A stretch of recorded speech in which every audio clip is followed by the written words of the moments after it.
All right. It is just Joe and James tonight, Luke and Charlie. Juan, who plays Javier, should be joining us. So at some point, hopefully soon. It's going to be pretty light tonight, but there is still stuff to do. Hi, I'm Joe. I play Luke Hammond, the Green Pit Viper Ranger, and the Dimension Storm team leader. My name is James, and I play Charlie Park, the Yellow Dimension Storm Ranger. Hi, my name is Jay. I play literally everyone else, and welcome back to Power Rangers Dimension Storm, where I believe James is going to give us another stellar recap. As the two Marcuses were fighting at the exploding power plant, Luke watched on. Luke scanned the area to make sure that there was a path forward and held his position, knowing that the Life Force team was on their way. Marcus Moreland, the good Marcus, activated Falcon Sight to just see weak points in the enemy's fighting style. Psycho Marcus attacked good Marcus. They were basically just fighting each other. Neither of them were hitting each other. That becomes a running theme of that entire episode. The Life Force Rangers showed up, and Carl, using his lion vision, saw that the Shadow Ranger was injured. They're amazed that Marcus Moreland is back in action, their old red team leader / he's fighting. It's like, whoa, we haven't seen this dude in years. Luke morphs and runs down with his blaster drawn, attempting to shoot the closest Shadow Ranger, missing, but telling the Life Force team that the Shadow Rangers are not their friends. As the fight goes on, Evil Marcus dismisses the Shadow Rangers and says it's time to show them what a winning team looks like, and then he calls for help. Luke heard that the Psycho Red Ranger was calling for help, so Luke called for Javi and Charlie. The fight wages on, and the pirate Yartoys are killed. Marcus Moreland calls his team, asking to get Ed to safety, and they all get confused, like, what Ed? The Shadow Ranger then takes his helmet off and shocks the whole team, and he can't get past the fire. Suddenly, the Cosmic Fury team shows up, backing up Evil Marcus. They are obedient to him. The Cosmic Fury team fights with Luke and the Life Force Rangers when suddenly Charlie and Javi show up. And Charlie scans the Cosmic team's auras and sees that they're not evil. But the fight wages on, even though Charlie keeps trying to talk sense into everyone, but is just failing. Nobody's listening to the little twerp over to the side. Marcus attacks, and when Marcus is hit, smoke comes out. Luke then has a vision in the middle of the battle. Marcus, the evil Marcus, is now in the vision in his old version as a Nature Fury Red Ranger. And he's remembering a conversation that he had with Luke. Luke's remembering a conversation he had with Marcus. And he said, I've always been jealous of birds. They're free to go wherever. Since I've gotten this power, I'm never going to let go of it. I've always wanted something like this, and I'll take it with me to the end. Luke then hears people running and screaming. Then Luke hears a voice he's never heard before.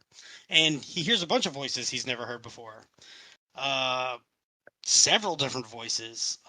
It's just stuff that has to do with the prophecy. The words Dovahkiin is heard, which none of us know what that's. Maybe if they played an older Elder Scrolls game, there might have been something written down somewhere before Skyrim. I don't know. But that would have been only something that Javi or Luke would have known about. I don't know. This game is getting crazy. I love it. Hearing a nerd talk about it a little bit, and even hearing the voice of Ninjor, which even though Luke's hearing these voices, he doesn't know. Well, he does know who Ninjor is because he did research on Ninjor. Yeah, he would recognize Ninjor. Yeah. And he hears Marcus's voice, and then at the end of all of it, he hears, this dragon roar, and all these people are running. It's spinning a tale of what's to come. In the middle, behind Luke, is a dragon with red eyes, and the flaming bird on the other side, and they're fighting. Luke stands there, and suddenly everything comes back, and he's back where he was in the fight. Evil Marcus is suddenly gone, and where he once stood is something else. A giant red bird monster. Marcus has transformed into his monster form. We keep calling it Phoenix form, but you never did. It's probably just some big red bird thing. But anyway. Evil Marcus is still fighting the good Marcus. Amelia, the Cosmic Fury Ranger, suddenly contacts Billy, asking, "What do we do now? Marcus has changed. The fire's getting hotter, and things are getting more chaotic." Amelia knocks Luke back to try to leave. Charlie is still not attacking, and he's still trying to talk sense into everybody. Zato then sets up a contingency plan. Zato's the purple Cosmic Fury Ranger. He drives in sort of like their, what is he, like the 6th, 7th, 8th Ranger? He's I don't know. But he's their former leader, and now he's just back to yeah. So he drives down his magical staff, and he sets it up. He says, "I'm setting this up. If things get too bad, y'all know what to do." Then he attacks Jackie with the dragon staff, and he hits her, stunning her. The fight continues, and people are hitting and missing, and suddenly we hear a horse trotting towards us. The Lone Ranger, who we all hate at this point, he appears on the scene and jumps off of his horse and lands on the other side of the fire to fight the monster Marcus, and his horse disappears. Charlie walks up and calls out another speech, and the speech falls flat. Nobody listens. Carl tries to attack Izzy and hits, clamping her and holding her in place. The Lone Ranger makes his way up to the Marcus fight, and he tries to use rapid fire with his revolver, attacking the evil bird monster Marcus, but he's missing. Everybody's missing. Everything's just going crazy. This fight is just insane. His bullets are melting before they even touch him. That's how hot he is. The fight continues. Luke tries to talk sense into the Rangers that they're fighting, and they finally begin to listen. They start to take in the scene and look at how it looks, and Zato's kind of like, "Maybe this Green Ranger's right. I trust Billy like all of you," but he points at Marcus. "That thing, I know we've had our issues when we first joined, but we may need to talk to Billy about this." And he asked Luke, "You say Billy's evil. Why?" And Luke explains that Billy's been shattering the grid and messing things up, trying to save his friend that has been and wiping out universes because of it. And Ion basically says that Zato was dead and he got brought back, so he'd do anything to get him back. And Ion strikes a chord with Luke, saying he's never lost anyone, and Luke freaks the fuck out, loses his cool, and he's like, he'd do anything to bring his team back, but he wouldn't destroy universes over it. And Zato asks Amelia what to do, and Amelia doesn't really like that she's fighting on the same side as that big bird monster Marcus. So Zato asks Luke about what he knows about Marcus Mitchell, and Luke explains what a Psycho Ranger is, and he's like, "I already know what that is." Zato touches Luke and gets his memories. And he's like, suddenly he's got this weird calm about him. And he's like, "It's pretty interesting. Zato now has information about Dulcina, and they activate their contingency plan, and they all teleport away." But before that, he's basically like, "Billy told me that if Marcus turned into a monster, he may never turn back." Luke says he's fighting on the wrong side, but Zato believes Dulcina is a ticking time bomb, and that Orion is being dangerous. Zato says that we're being used by Orion, and that he's dangerous, and we shouldn't believe anything he's been telling us. And that's when they teleport away. And that kind of struck a chord with all of us, because just like in hours before, because this is just a couple of hours after the fight with Craven, where we ran into the Lone Ranger and met with Wes, and they told us that Orion was dangerous. So then Luke looks at Marcus in the monster form, and he grips his sword, but he turns his attention to the fire. He sees that the emergency fire suppression mechanics are in place but haven't kicked on, and he calls out to Charlie, and Charlie makes his way to the fire suppression valves and turns them on. Troy runs up and gets Ed down past the fire. The others tell Carl not to go into the fight. They use a moment to say goodbye to Ed as he dies. Javi stops the water flow from his sword, letting the firewall back up so nobody can go into the fight, because the fire suppression system hasn't knocked it out yet. The Lone Ranger tries to use his blade. He tries to use a blade on his lever action rifle, so his lever action rifle turns into a sword. That's fucking awesome, by the way, to attack Monster Marcus. He actually hits Marcus, stunning him. Charlie runs forward and watches the Life Force team surround Ed as he dies. Suddenly the fire goes out. Well, not suddenly, but it goes out. Ed apologizes to his team. He says the good Marcus won't stop fighting, and he will most likely die. Carl says it's not Ed's fault. It all happens for a reason. We got to see you again, and some good came of it. Jackie holds Ed's face and says she's sorry for acting the way she did. Ed says he should have accepted his fate all those years ago in Vietnam, but the team has to try to save Marcus now. And then he fades out. The Dimension Storm team, along with the Lone Ranger and Marcus Moreland, end up surrounding evil Marcus. Troy and Carl join in too. Charlie tries to protect good Marcus, but good Marcus pleads with Charlie not to protect him. Charlie sees something in his eyes and he lets his cape flow back down and he tries to attack evil Marcus but misses. The Lone Ranger is continuously getting more and more angry as at Monster Marcus as he sees the friendship and the struggle of the Life Force and Dimension Storm Rangers. Good Marcus taunts Bird Marcus successfully. Now he's not even evil Marcus anymore. He's Bird Marcus. He taunts Bird Marcus successfully, saying for him not to worry about the other Rangers. It's successful. The bird monster screeches deeply, and we can see a blacked out face within with white eyes within. Monster Marcus sinks his talons into Good Marcus and kills him, picking him up, claws going through his chest all the way through his back. You see, we're fucked either way. All the things you said weren't going to happen to you, it happened to me. You're going to die. This is what Good Marcus is saying as he dies. Someone bigger and badder than you is going to come and give you what you deserve. You're going to die in the mountains alone. And that freaks Monster Marcus out. He drops him and he looks at his hands and he starts panicking. He's like, "No, I'm not going to be like you. I'm not going to be like the rest. I don't care what it takes. You're not stopping me. None of you are stopping me. I don't need anyone. I don't need Billy. I'll get them all back. Just you wait." He flies away at Mach speed, the desperation and anger in his voice. Good Marcus is lying on the ground and he stands back up. "Thanks for trusting me," he tells us.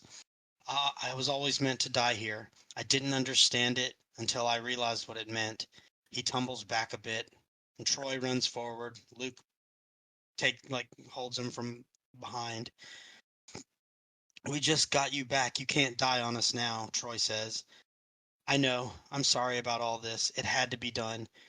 You all would have died. At least now he's gone. Maybe it'll change something. It's unlikely, but he's still gonna die. I've seen it all now thanks to Ed. I know how it all goes. It was all worth it. I couldn't let all of you die. Not for me."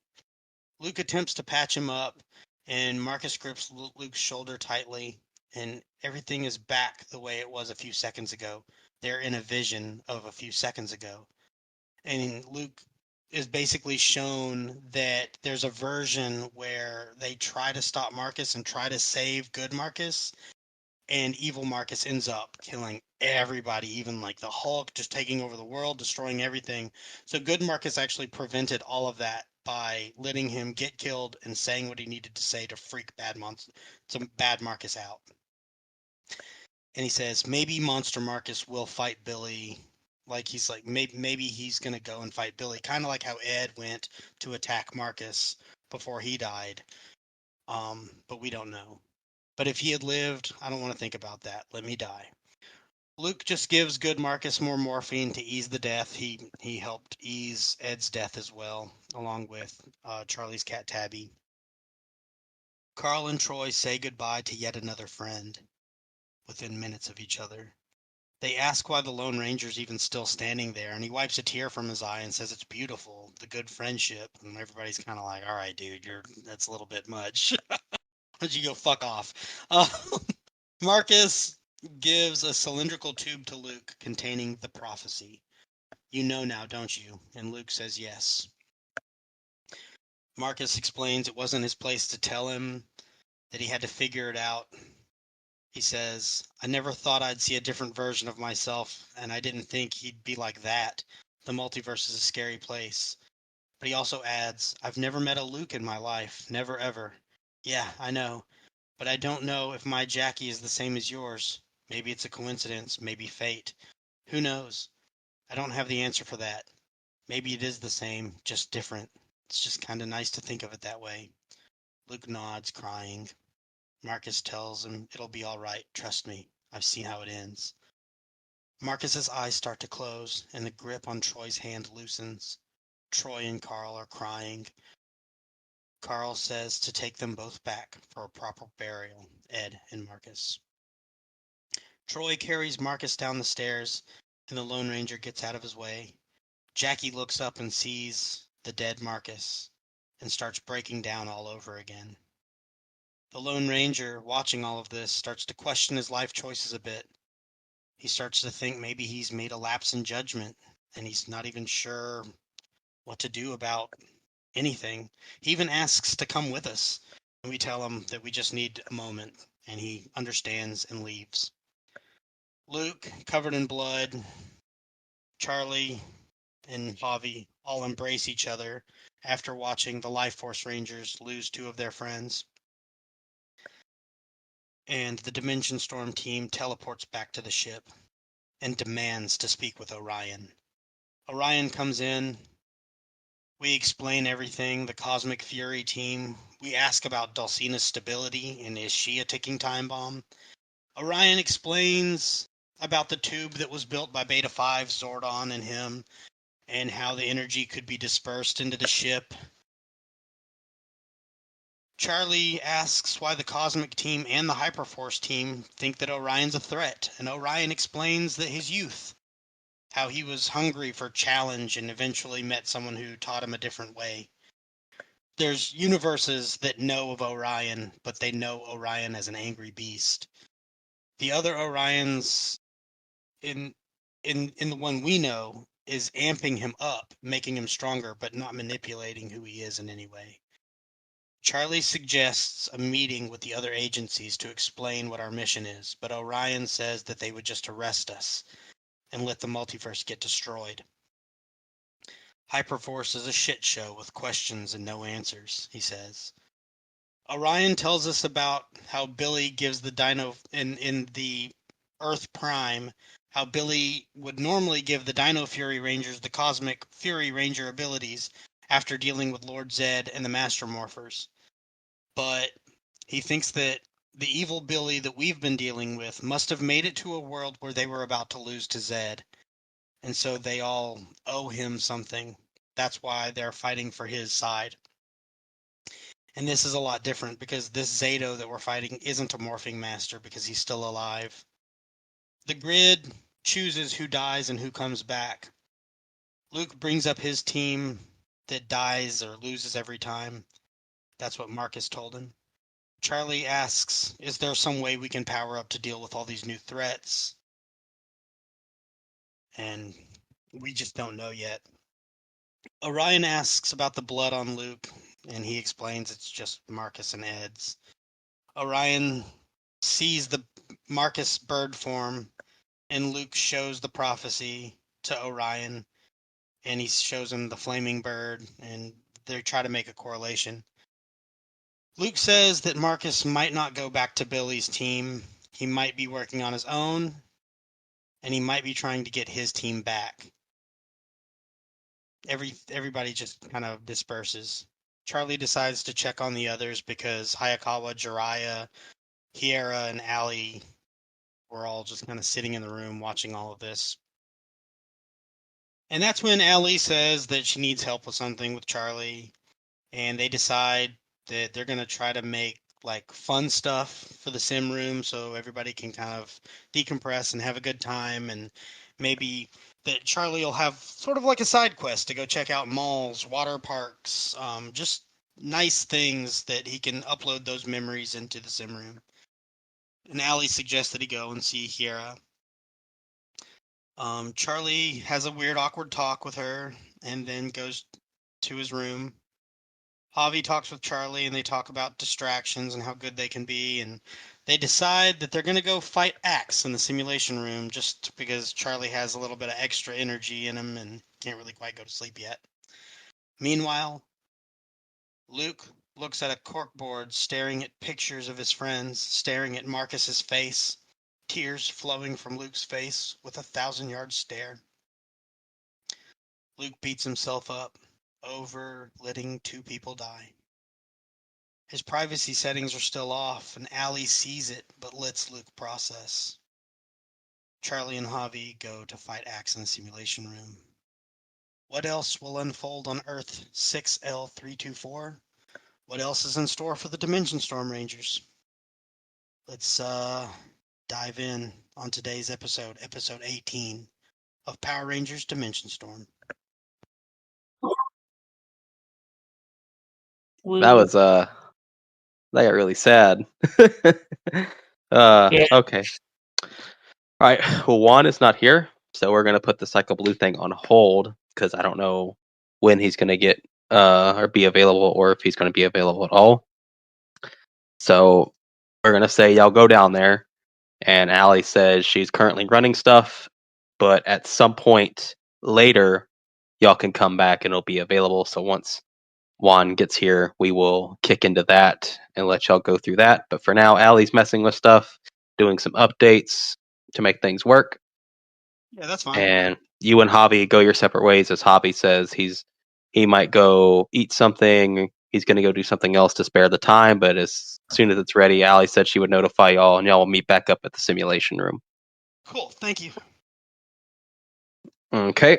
So with that, since Charlie, you are the more free person, we are going to start with you where we left off. It is getting late. It's already late. Y'all had the night with Craven, beginning of the night with Craven, and then late into the night with the Marcus stuff. It is pretty late. Charlie might actually just decide to really force himself to go to sleep. Okay. You're going to go ahead and get that rest in? Yeah, I really shouldn't be. Yeah, I don't need to be messing around in my sleep. Okay. So yeah, and Charlie also is kind of like, well, I told Hera that I was going to sleep, and I'll end up looking like a liar if she end up walking around and sees him hanging out. You know what I mean? So like, he's just gonna go back to his room really fast. Okay. You get back to your room, no issues, no nothing. She doesn't catch you. Her door is shut. It's there's like lights on the doors that can tell whether they're locked or whatever. Her door is locked, so obviously she probably wanted some privacy while she slept. You'd have to knock to open it. But yeah, you get back to your room with no problem. My icon's in my room. Okay, and with that, we're gonna head back to Luke. Luke, you left off holding Kamudi, and while still crying. Yeah.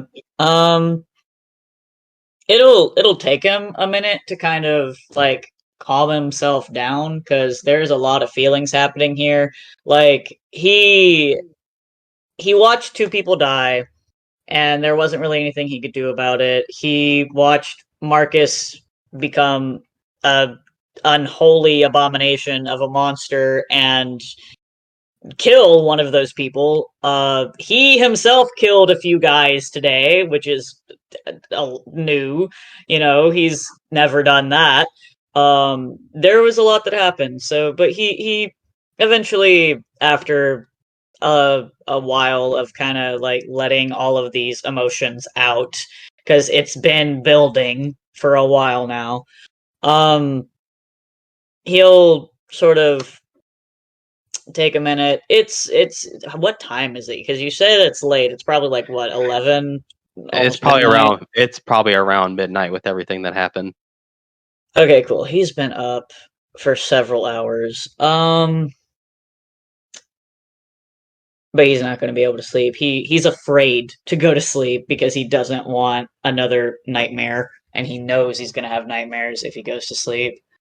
So he's going to go see if anyone else is awake. He's taking the cat with him. He's carrying the cat with him.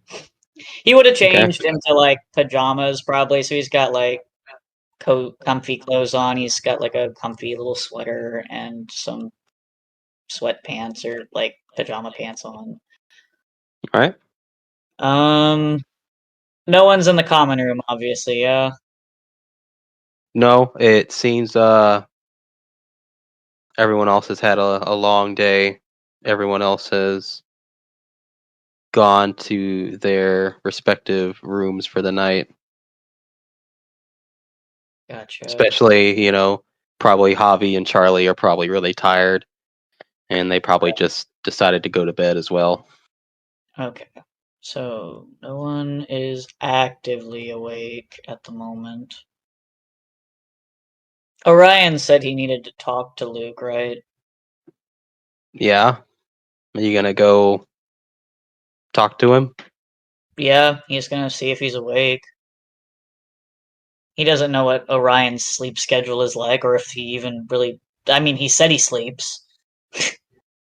Occasionally. Yeah, so he's gonna go see if Orion's awake. So you go upstairs. Orion is in the cockpit chair, looking at things on the cockpit chair as he turns it around, and he walks in the room. I'm assuming you can't sleep. Can't, choosing not to. Luke shrugs. Well, given everything that's happened, it would probably be best if you got sleep. I'm afraid to go to sleep right now, and you said you needed to talk to me. Given if I had more time, it would be better. But looking over after what you gave me, I guess I need more details to fully understand. Details on. You said you know what this is. To an extent. Have you been seeing things similar to this? Only recently started, but yes. I see. I got a decent flash of it during the fight whenever Marcus transformed into that phoenix thing. I was hit with a flood of it. Several voices. Ninjor's voice was one of them. The only one you recognized? I recognized Ninjor. I recognized Marcus. And there was one that I can only assume is the dragon. Everyone else, it was that I don't know who they were. He pulls his hand up. Can I try to see if I know who they are? Sure. You get close and he places your hand on his head. And he tells you to close your eyes and to focus. It'll make it a lot easier. Luke does so.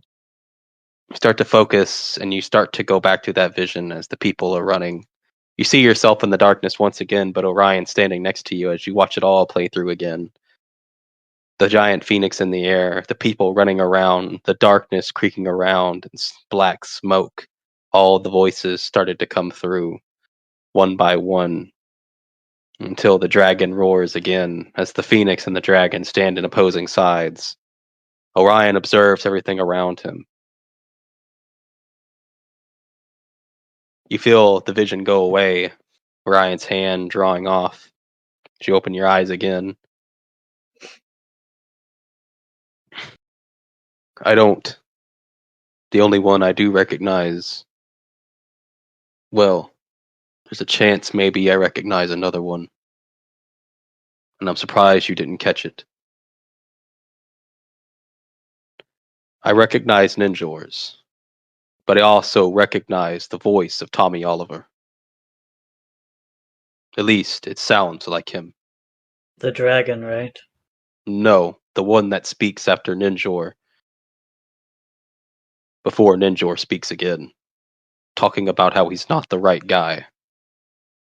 Luke kind of squints for a minute and thinks. Are we saying that Luke didn't catch it because there was so much happening? Yes. Okay. Luke just kind of nods. To be fair, there's been a lot happening. Yes. Even I barely managed to catch it with everything was going on. The other voices, I have no idea. They all sound new, at least new to me. This of events to come, I don't know. Y'all may be a part of this, or it might just be Marcus. No, we're part of it. Moreland said so. He knew a lot, didn't he? He seemed to know almost everything about our group. It might be something's trying to point us in the right direction. It's quite possible that whatever gave him this started showing him everything. It might have been aware we were coming here and decided to pass along the message. It's the only thing that makes sense to me.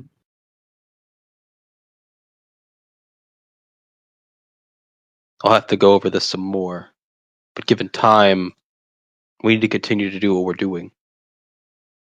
Although that may not change anything, whatever destination this has set for us, eventually we will get there, one way or another. I usually like to defy fate, to go against it.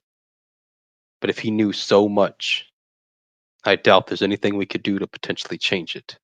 Details might change, but the outcome will be the same. We'll go where we're needed, whether we know it or not. It's not going to be easy. Never is, right? Unfortunately, no. It'd be nice, but it's, from what I can tell, how this whole thing looks. We're in for quite the adventure. Yeah. And unfortunately, although it seems maybe you are coming more to terms with what's going to happen, unfortunately the end result of that journey is Marcus dying. I know. I know. I know it's hard to think about given everything that's happened. And I know what Marcus told you, but like I've said before, the multiverse is a massive place. It's doubtful that they checked everywhere. It may be a running coincidence with you and your team, and even alternate versions of themselves. But I very doubt it that that's every single time. Yeah, I mean, it'd be a hell of a thing if it was. But either way, it happens enough. It happens enough that it's got Marcus on a warpath. It's true. Mostly, I just don't want this to deter you from doing anything. You don't think you got lucky, do you? That your time is slowly running out? That someday, sometime soon, you'll die? You don't believe that, do you? I should have died that day with my team. Why was I the only one that lived? Why was Marcus the one that lived? Potentially, if he's from a different universe. Maybe there are versions where each of your team, each one of them gets a universe where they are the only sole survivor, if not multiple. Doesn't change the fact that I feel like I should have died. You can feel like that. But at the end of the day, if this whole thing is determined, a path that we're on, obviously you weren't supposed to. Maybe once we get there, wherever it is we're going, we'll find out more. Yeah, I guess. But I do find it highly doubtful that you were supposed to die. Whether I was supposed to die or not, it's still not fair.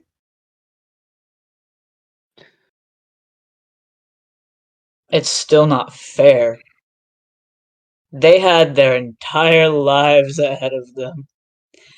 Jackie was gonna fucking go continue her education. She was gonna fucking invent these insane things. Like Lindsay wanted to be a teacher. She wanted to be a teacher. She loved kids so much. Marcus was gonna get his license to be a therapist. He was gonna work with addicts like his mom was. Coda was starting to get recognized for his artwork. They had their entire fucking lives ahead of them. And that was fucking robbed from them. And I got to live.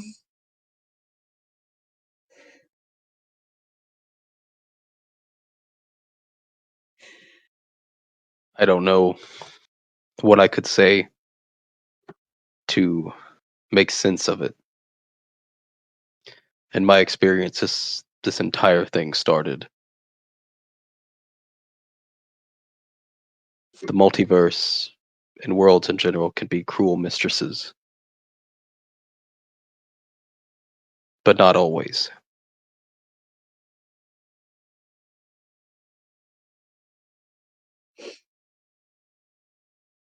Orion, I'm gonna be Yes. honest with you. If I survive this whole mission, if we fucking fix shit and everything, I don't have anything to go back to. I don't have a family. I barely have friends. The only person that I really even talk to anymore, I was my roommate in college. And that's because he makes me talk to him. I enjoy his friendship, don't get me wrong. I appreciate him. But I am fucking pathetic. I don't have anything to go back to. The only reason why I kept going to school was so I had something to focus on. So maybe I could fucking make my life worth something and actually save other lives. So I wasn't fucking useless. Again. Ed and Marcus just died, right? And I know that Ed was supposed to die, and I know that Marcus was supposed to die. But that doesn't make me feel any better about the fact that I couldn't help them.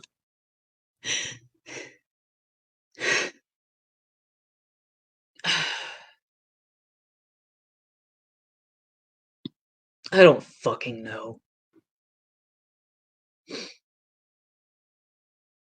Yes, but the fact that you still feel that way, you couldn't save them, and yet you would be willing to do a lot to attempt to save them, regardless.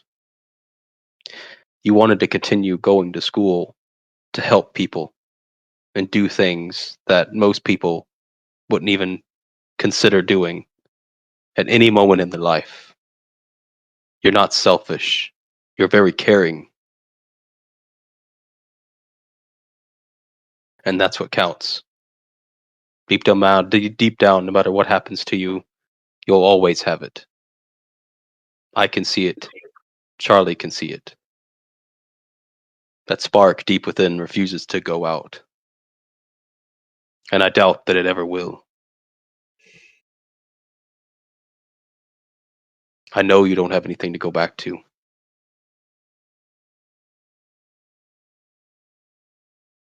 It made my decision very easy. It's my world you'd let go of, huh? Yes, Just because I don't have anything to go back to doesn't mean those people deserve to die. but in the moment, we were somewhere so close. We could stop everything. Potentially every world affected by Billy could be brought back, fixed over time. I hate to say it, but the hardest decisions require the strongest of wills. If I had to make sure that we succeed, your world is a small price to pay for a moment of victory. And you said it before I even told you.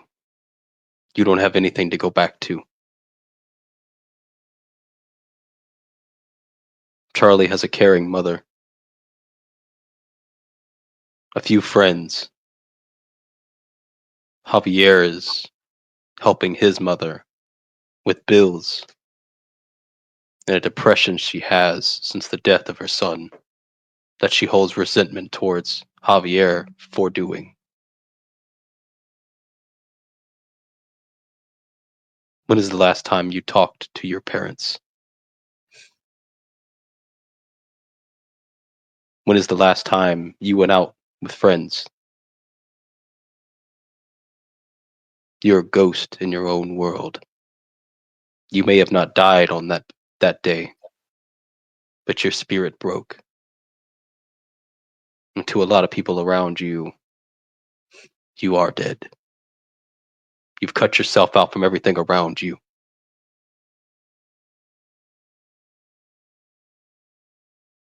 And even then,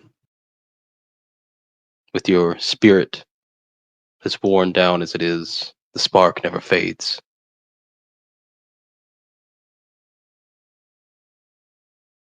I know you didn't believe it when you got here, but I'm hoping you can start to see it.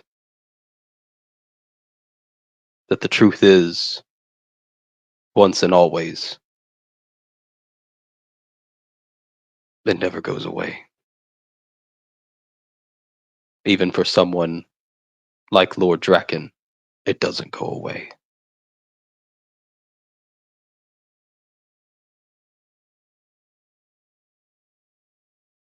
Mm.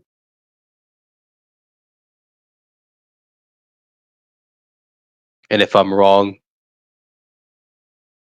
the worlds don't come back.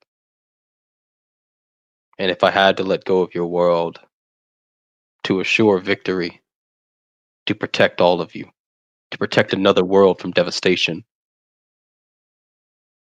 I would take you wherever it is you want to go. I need to leave you there, or you could stay on this ship.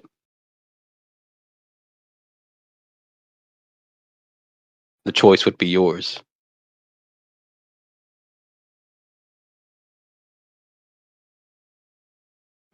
Let's just hope that it doesn't come down to me having to make that choice. I'm hoping for the same thing. But after I had told y'all that I had made that plan and made the call, I figured I should tell you.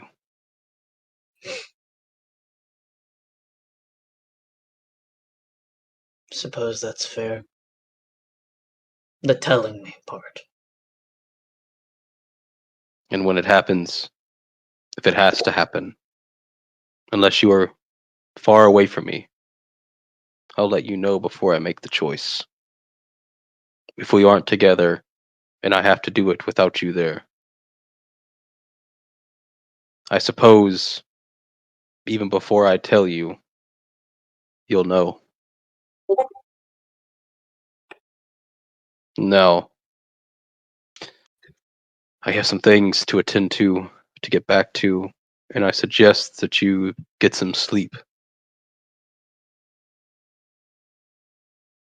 Like I said, I don't know if I'm going to be able to.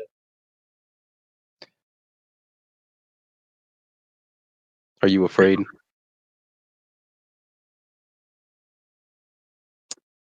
Yeah.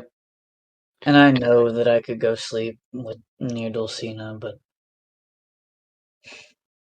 With everything that's going on, how nonstop it was tonight,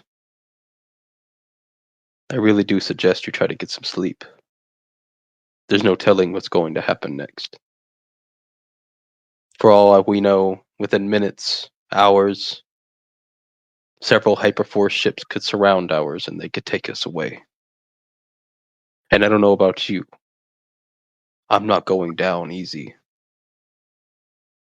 Yeah, no, fuck that. Allie has the ship on high alert mode. For now on. I can't afford anything happening. Yeah. None of us really can.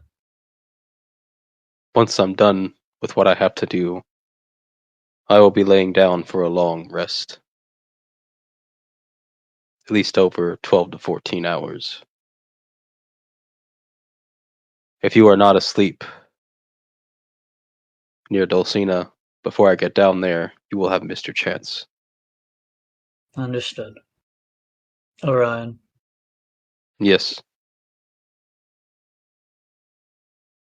I'm sorry I let them find out.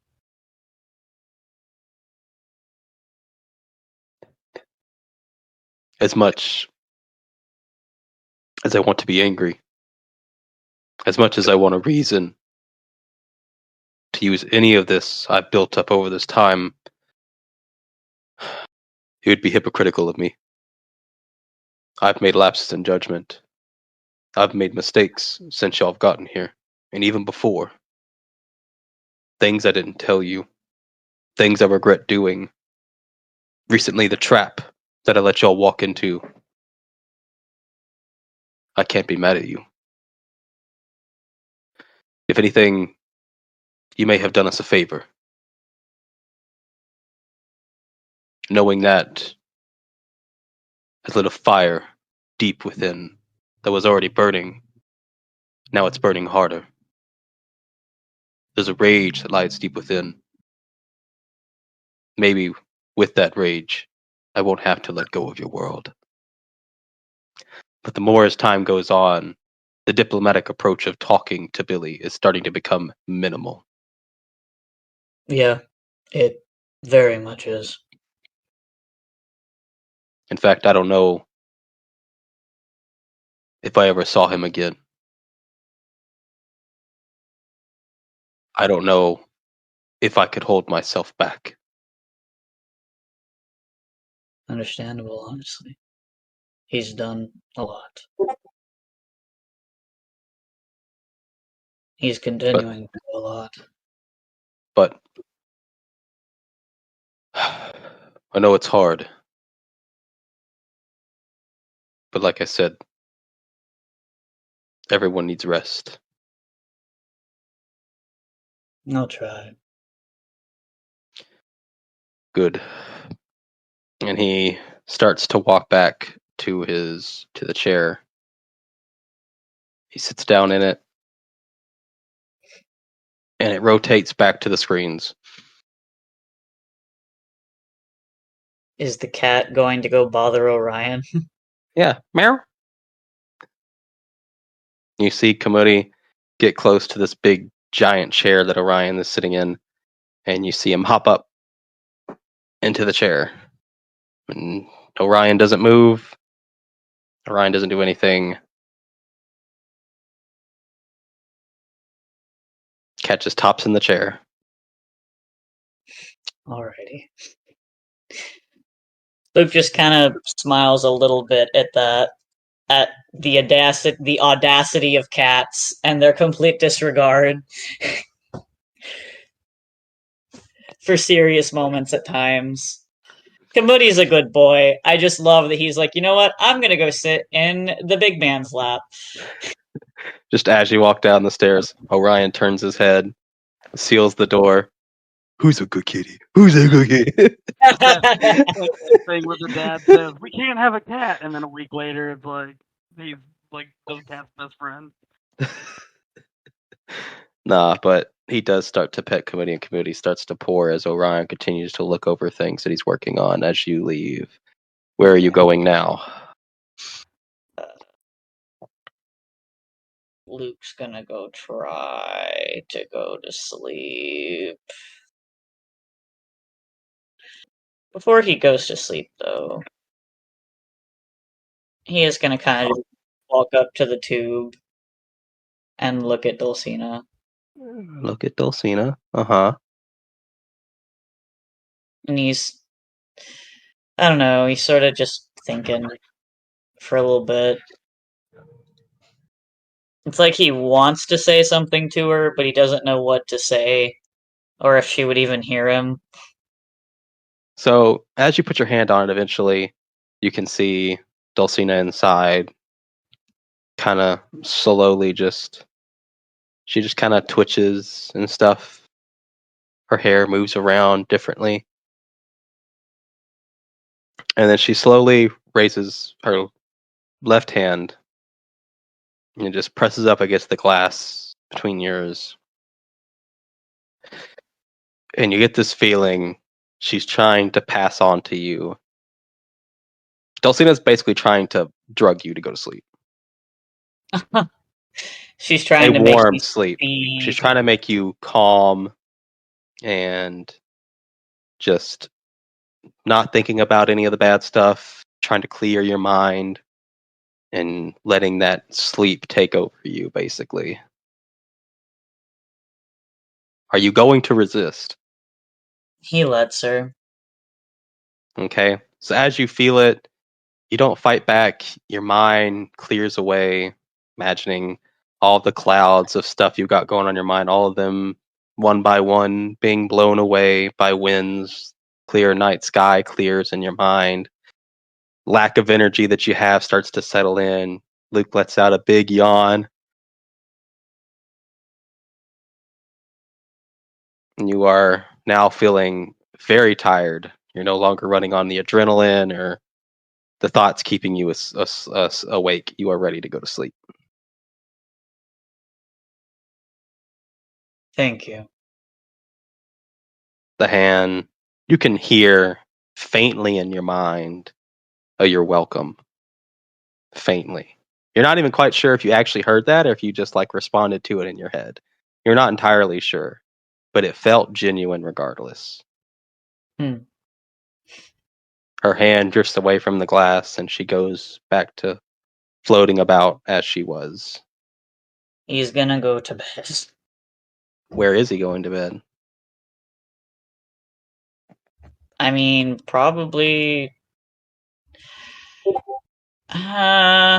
Well, so you said it feels like he's a lot calmer now. Yeah. Stuff's not weighing on his mind as much. Yeah. He'll go back to his room because Okay. he knows Orion was gonna come down here and sleep, so he'll go back to his room. Okay. And he'll go to bed. Him Speeby. No cat. Yep, kitty cat is with Orion. Yep. All right. Everyone's gone to bed. My favorite hour. Luke Dream Hour. Ah! Luke, you lay down, you quickly fall asleep. You have those dreams that you don't quite remember, but you're in dreams, you quite remember, and then everything starts to become a bit more clear in your mind.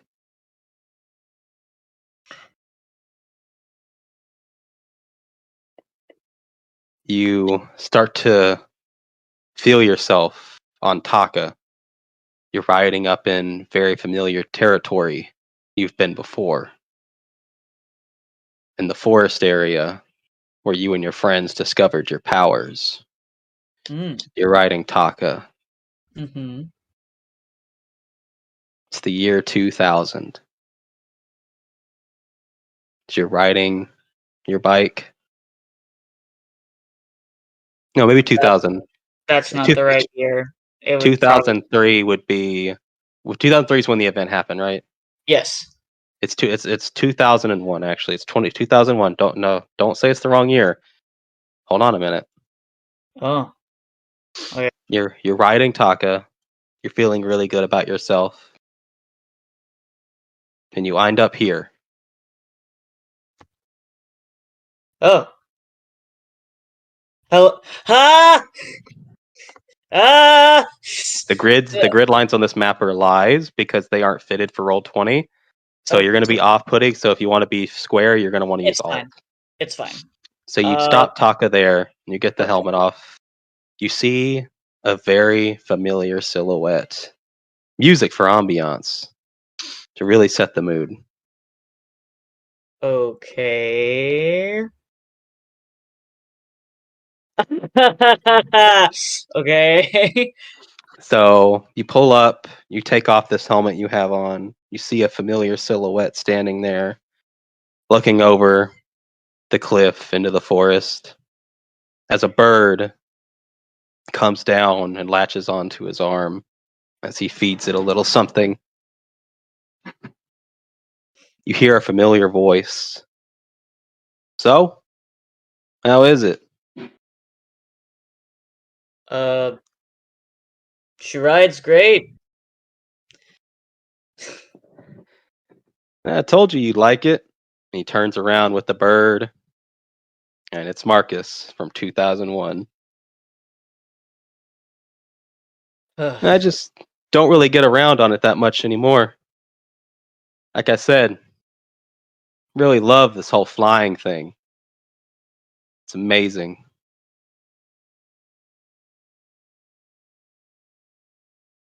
Yeah, I imagine it's a lot more efficient than any kind of vehicle. I can't imagine the sort of views that you get to see. 100%. I mean, there's nothing between me and where I want to go, but distance, time, and the open sky. As the bird's on his right arm, as he starts to scratch his head, as it lets him. I've always been jealous of birds all my life. They get to go anywhere they want at any time. And to be given something like that, I'm taking this with me to the end. I'll never give this up. It's too good. And then the bird perks up and he does an arm motion as it takes back off into the sky. He puts his hands in his pockets. So what's everyone else been up to today? Sorry I've been out of the loop a little bit. I've just been decided to come out here and get some fresh air. Well, Jackie and Lindsay, I think, are studying at the library. Finals are coming up pretty soon, and Coda's doing some sort of something with clay. God, what is with him and dirty art? You think the guy at some point would learn to, I don't know, do something a little bit more on the cleaner side? He's practically covered in dirt and paint half the time. Started to question if he ever showered when we first met. I I mean, I just think he likes being able to get his hands on to the materials that he's working with. I don't know, something cathartic about it, maybe. I guess so. Oh, God, you had to bring up finals. That's why I came out here to forget, and I did. Thanks for that. Sorry. He's gonna sit down on the grass. Oh, man. You think we're ever gonna have to stop being Rangers at some point? I mean, probably when we get too old to be. I don't exactly picture myself still fighting assholes at the ripe old age of like 70. I mean, it's not like you just be an old man walking around with a walker trying to fight monsters or aliens or demons. You have the power, which, I mean, we've all started to change in our own ways over the years. I practically have to tell everyone I just prefer my hair to look like this and I dye it constantly. I mean, I know that like I wouldn't be like an old man with like a cane or some shit, but I just what I'm getting at is like I don't want to have to do this for the rest of my life. I love what we do and I love that we get to help people, but it's a lot of responsibility, you know? It is a little much, ain't it? And But I'd like to be able to like focus on like I it's hard. I feel like it's going to be kind of hard to be a doctor and also a Power Ranger at the same time. It's not like, oh shit, a city emergency's happening. Let me just pause the surgery that I'm doing right in the middle of it to go fight some monster. You know? that's what the rest of us are for. You act like you're a one-man team. One of us might be available at least to do something, especially after this upgrade I got recently. I'm feeling a little bit confident. I feel like I could take him on while you're doing your surgery. I mean, I know that like we won't all be busy at the same time, at least hopefully not, but still. Besides, after we all graduate college and we all probably potentially go our separate ways, and he kind of looks down at the ground, it just might keep us together, give us a reason to see each other every now and again, besides standard holidays and formal stuff. I mean, yeah, uh, that'd be that'd be nice, kind of having more of an excuse to see you and see the others too. See everyone. That's good to hear. I was starting to think after a while you were just gonna run away and leave us all behind. I wasn't gonna get to see you again. Well, well, no, I mean, I at least I'm stuck in the area for the next few years, especially with having to go to med school and then do my residency and everything. And We'll get to it when we get to it. It's no big deal. We got plenty of time. Thinking right, after grad, thinking about after graduation. Think I might take a break. Use yeah, what I have. If everything's gone, we can finally get rid of Malagor and all them. If we're done, we ain't got nothing to do. I think I'm just gonna go see the world. Fly around a little bit. Got it all planned out. I'm gonna start on the West Coast, out of California, fly all the way across the ocean, straight to Japan. And that's where I'm gonna start. I'll come back. I'm not leaving you. Not yet. You might not be the only one stuck in the area. yeah. I hope you get to do all that. I think it'd be pretty cool. Hey, with this power, only thing between me and where I want to go is the sky. That and anything else that can fly. And also the weather,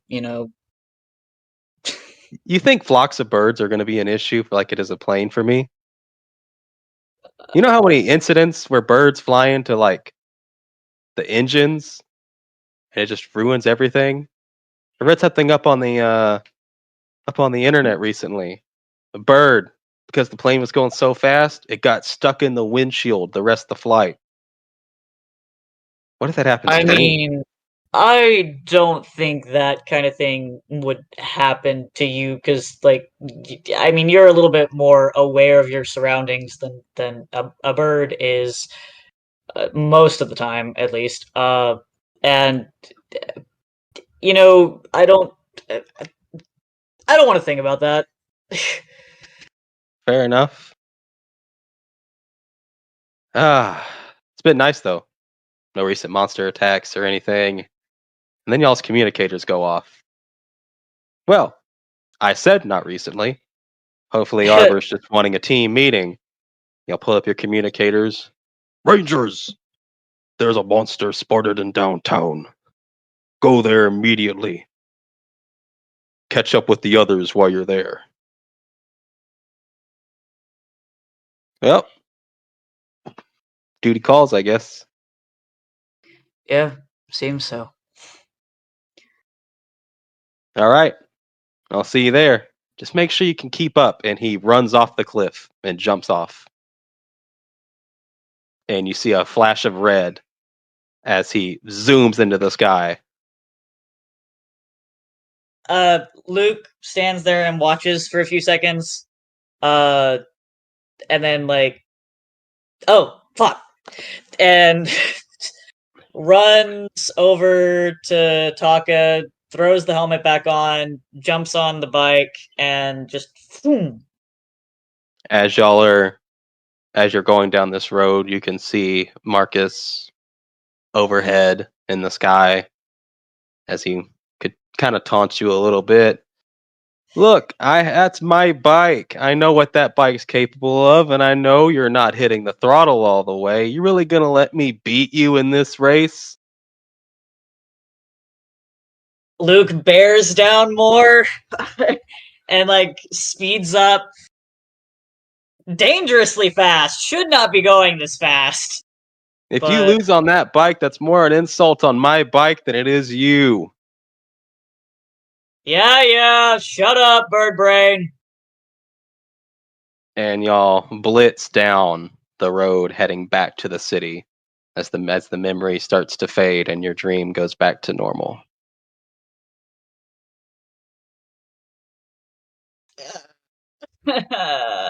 Emotions.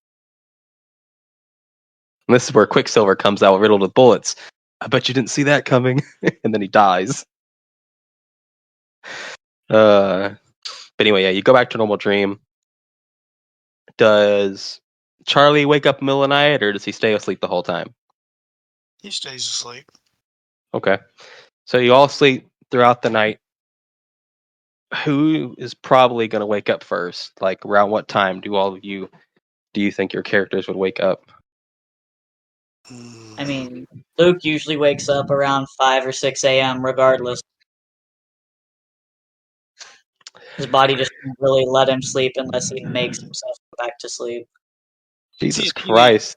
I could see a teenage boy after having those two fights back to back, sleeping in. Yeah. I mean, Okay. Luke will probably wake up closer to 6:30, which is later than when he normally wakes up, but... Okay. So, you wake up, Luke. You wake up to a nice surprise on the foot of your bed. Kitty. Luke kind of sleepily blinks awake, looks around, notices Kamodi.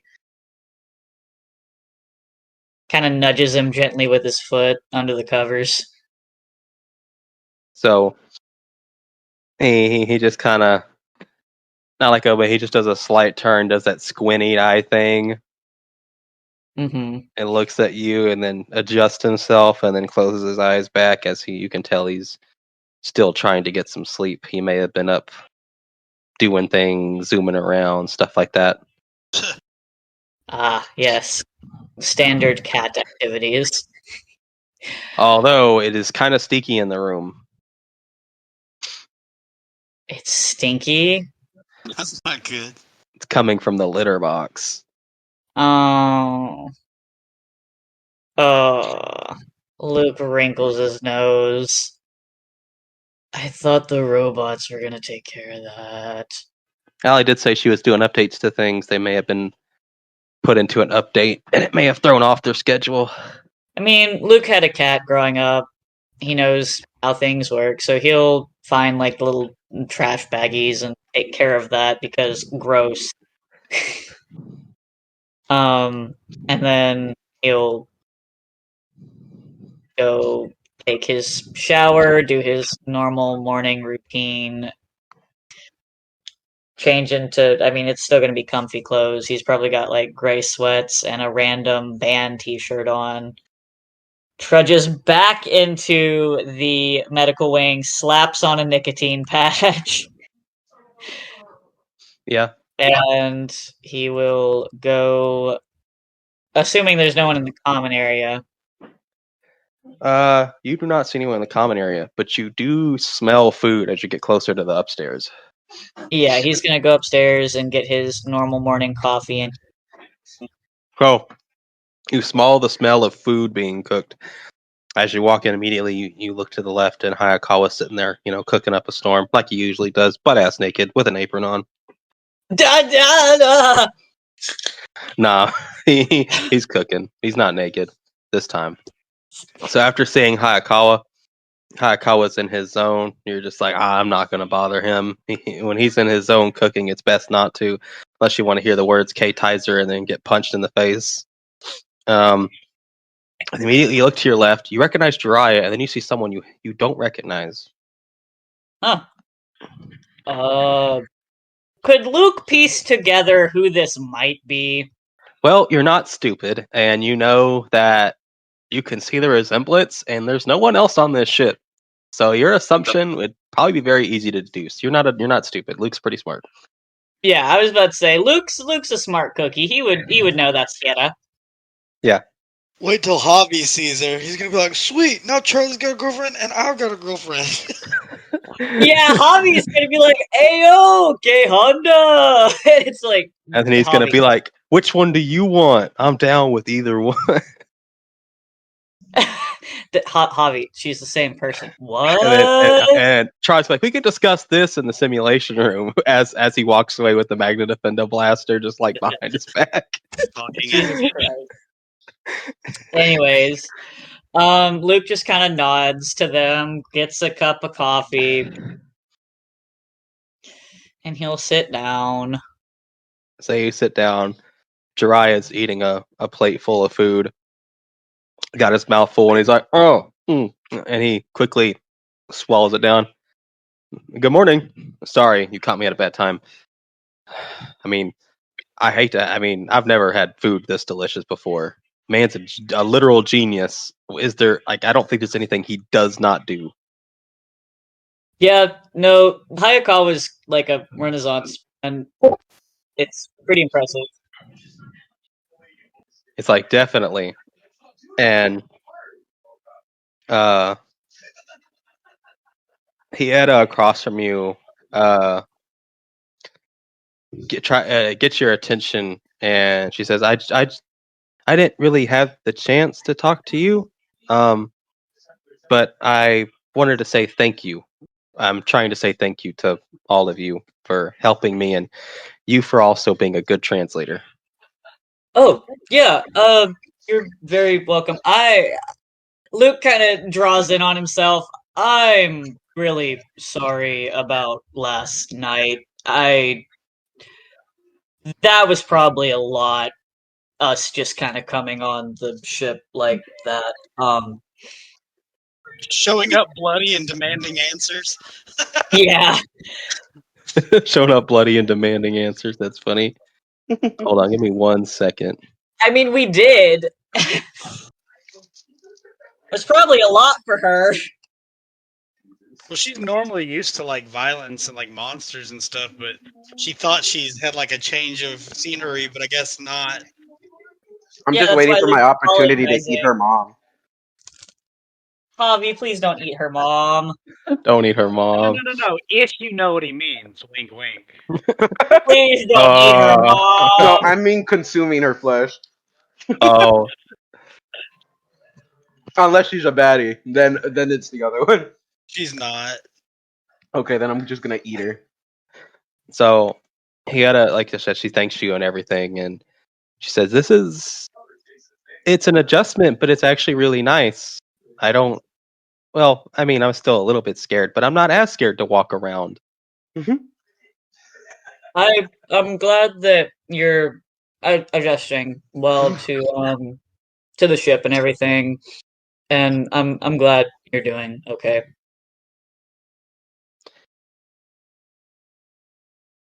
And she nods. She's like, I was told by Orion that we might be going lots of new places, and I'm actually really kind of excited to see those. And I hope that we eventually. She generally says that she's really excited to go on this adventure and hopes that she isn't much of a bother.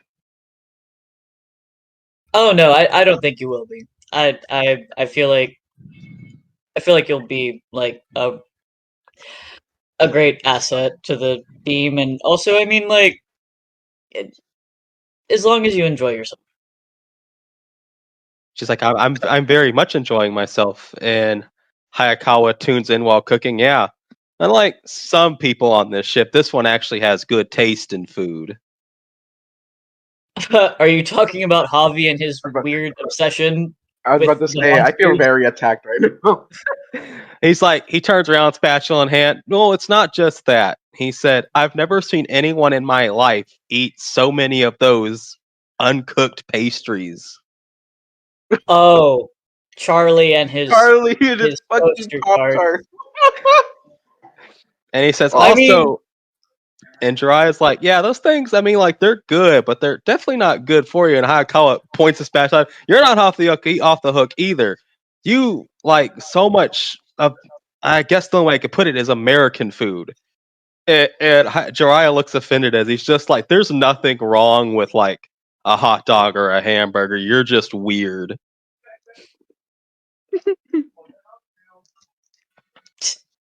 Luke's just kind of like, I mean, I guess everyone sort of has their own thing that they enjoy and maybe indulge in.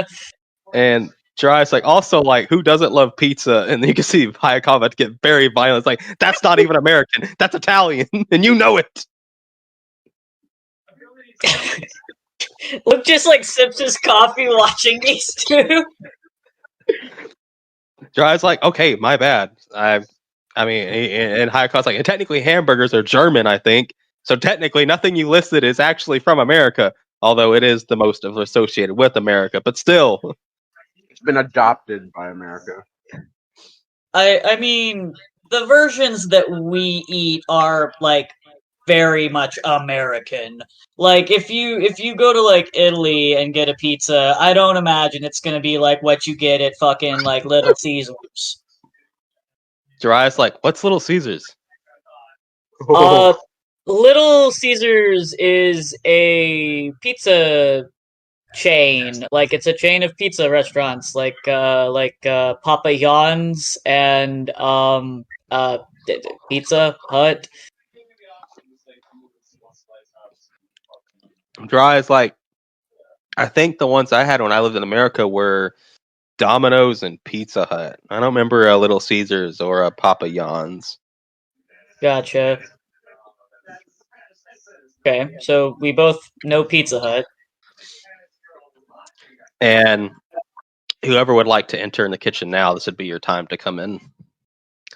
As they continue this weird conversation about everyone's Hayakawa's apparent Playful jabs about everybody's eating. everyone's eating habits. Yeah. All right. I'm gonna be like, Javi's gonna walk in and be like, ¿Qué onda? Hey, Hayakawa, are you cooking? Do you mind cooking up some of that shark again? Hayakawa, already on his last nerve, just looks at you with the sharpest stare. What are we out? And I'll be like, 'Cause I Javi, can go hunt some monsters on a planet nearby. Luke's just like shaking his head, like don't test it. Jiraiya's just like, bro, don't. I almost died 5 seconds ago. It's not worth it. Javi's just gonna look around confused. Huh? You do see food on the plate, on the table. There's like food everywhere.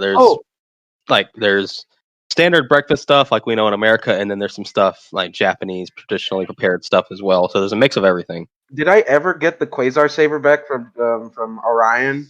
Yes, as you woke up, it would have been on its sheath on your desk. All right, I have it on me, obviously, because he always carries that motherfucking thing on But him. yeah, as you're having this conversation here, you turn around to see all the food, and you see Jiraiya look, and then you see this woman here you've never seen before.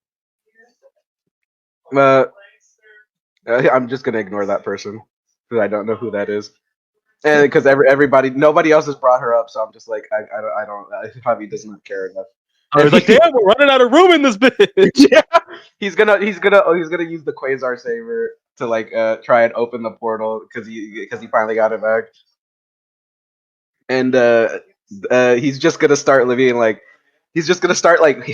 like pointing it outwards and being like come on, fool, Bubbles, I'm waiting. Like, what do I do? Yeah, you Charlie. didn't ask. Yeah, I never asked. That's why I'm doing the role of not knowing. And Charlie he's just walks, gonna start like slowly swinging it, like making shapes in the air, and then he's gonna do a full circle. Charlie walks in and gets cut in half. uh, Ah! so you manage to make it after drawing. You feel okay. You see sparks happen as you draw the circle, but Oh. nothing comes of it. And he's gonna think really hard about the bubble. Yeah, exactly. He's gonna think real hard about like the pocket dimension and what it looks like, and then he's gonna do the full circle once more. So as you really concentrate, you really concentrate, and you just keep doing circles while you're concentrating, just back and forth doing circles, till eventually you focus hard enough, and as you do a circle, it does a full circle and opens the portal. Okay. Now, like, And well, And Tobey Maguire steps through. Kill that guy. kill that guy.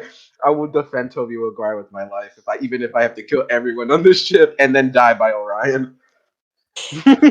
Anyway, And, so yeah, you open the portal. And then I was like, well, since there's no more shark, I guess I'll do my own hunting and then I'll hop on through. And be like, Bubbles, wait on the stairs! So you hop through, and as you hop through the portal, Charlie comes in through the kitchen. Good morning. Oh, and I'm like, oh, perfect! And I'm gonna grab him by the shirt and drag him in. And then close it. Hieda's heart is extremely broken. Yoinks! Fucking yoinks! She waited, she heard footsteps, she saw Luke pass through, and she was like, oh, okay. She heard footsteps, she'll have her push, she was like, oh, okay. She saw Charlie for 2 seconds, and he got yoinked. Oh, and both you and Charlie would have woken up with a message from Allie on your communicators or your computers saying that the simulation room was ready to be used again. Okay, but after we get done hunting, we'll go kill Axe again. You just both come out looking like cavemen. Fucking the Neanderthal eyebrows. No longer speaking English. Like I have my son with me. He's small now, and I'm just like, what? And he starts answering back. Oh, looks like I'll have to kiss her again so she understands. To learn the language. You both just look like SpongeGar when y'all come back. SpongeGar and Pat. What was Patrick's? I think it's just Patrick. I think it's just Patrigar. Was it Patrigar? It might have been Patrigar. They're very similar, but yeah, y'all both just look like SpongeGar. You just look confused and caveman like. Mm-hmm. But yeah, so you are kidnapping Charlie? Start hunting Kimuri. Right, don't fucking dare. Luke will kill both of you. You weren't here for this, but when Luke went to talk to Orion, he took Kamudi, and at the end of the conversation, when Orion went back to work and is on his computer and stuff, Kamudi hopped in the chair with Orion. So I don't know if you want to do that. It's very much like the like how Charlie was saying, like the dad who doesn't want the cat, and then like they get a cat, and like the dad and the cat are the best. Yeah, like best friends, like jeez. Yes, the cat is the reason Orion has to let go of a world. No. Anyway, so you kidnap Charlie. Charlie, you just letting this happen? No, can I roll to dodge his yoink? Yes, you may. I roll to dodge his yoink. You're gonna have to outbeat a 14. So I'm going into the jungle dimension. Oh, you rolled a critical. Yeah, Javi, you try to grab him through, and Javi and Charlie seeing I think he's going for a hug. So he's just like, yeah. You're just like, wait, Javi, what? It just like pulls him through. Hey man, good morning. Yoinked. Ah, yeah. Jumanji? You saw the blur of Hieta, and your mind went blank, and you just got yoinked. I've never seen Jumanji. I'm not gonna make it in here. It's like a safe pocket dimension, but like Charlie gets fucked up. Like I come out all cut and bruised, and y'all find Robin Williams, and he's just like, some tall asshole put me in here, and he won't let me leave. He says I'm too precious, and he wants to keep me safe in here. Y'all go to the dimension, I guess, to hunt for food when you could just eat the meal Hayakawa prepared. I was like, Hey, man, Man. that smelled good too. I was actually not going to eat toaster part top. So, y'all are in the dimension. It's beautiful here. It is beautiful. Did I spawn us like in front of Bubbles and my son? You're not that perfect yet. I mean, Okay. again, it's not hard to miss Bubbles. He's fucking huge. Right. Do I see Bubbles as I look around? You see what appears to be a big, giant blue fur ball laying on the ground. You can hear snoring in the distance. And Javi, is it safe here? of course, of course, fool. And I'll pat him on the back pretty hard. I think you just lodged my shoulder. Are you funny, Charlie? I'll pat him again. And then you hear the words echo in the back of your mind. Javier, kill Charlie.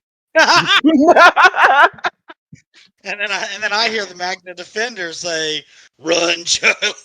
Charlie, I kill Javi. I got a big suspicion, Charlie. You should run. Think so. Javi, one of my best friends told me it was safe here. Kill Charlie. And I'm just like, kill Charlie. No, why the fuck would I do that? No, I'm just playing. You don't know where your other son is. You can't see him. Okay, so we're in the jungle world. I want to climb a tree. Do I have cat's grace to do such a thing? Can I? Ooh.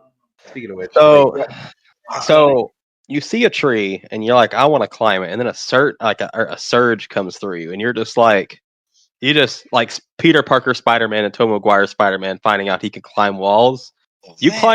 climb this tree with like very little like effort. It's just like it's like when I say the monkeys kick into my DNA, like neuron activation. It's kind of like that, except for like it's like an instinctive thing. Is this the jungle doing this to me, or is this my cat powers? It's your cat powers. Okay. I was like, can I only do this here? Whoa, man! Did you see that, Javi? Can I? Cause I know the general perk in the wild that you gave me for the Blue Galaxy Ranger doesn't specify outside of combat, but can I just say that it makes it basically I'm just like Bubbles, like a gorilla going through, or like a monkey or shit going through the trees. You talking about the in the wild? Yeah. Yeah, I mean, like it's mostly for fighting, but for flavor, can I just for this scenario outside of combat? Yeah. All right, cool. Hey, now that I'm up in the tree, can I look around for the dinosaur? So you climb up the tree, and then you start looking for the giant bird, and the pterodactyl. And you don't see it. However, you do hear a and you see Edward Cullen holding Bella Swan, and they're just like, dude, can you like not?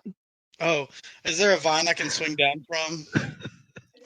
What is this dimension? It's like a whole film crew. Can I decapitate him? Who? Edward Cullen? No, I'm playing. But as you're in the tree, you do not see the bird. Okay, I'm gonna climb back down and find some sticks to play with. I'm gonna keep calling out to my son.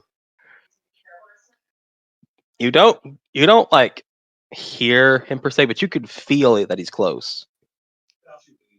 How well do you know this place? Can I head towards the direction I feel him in?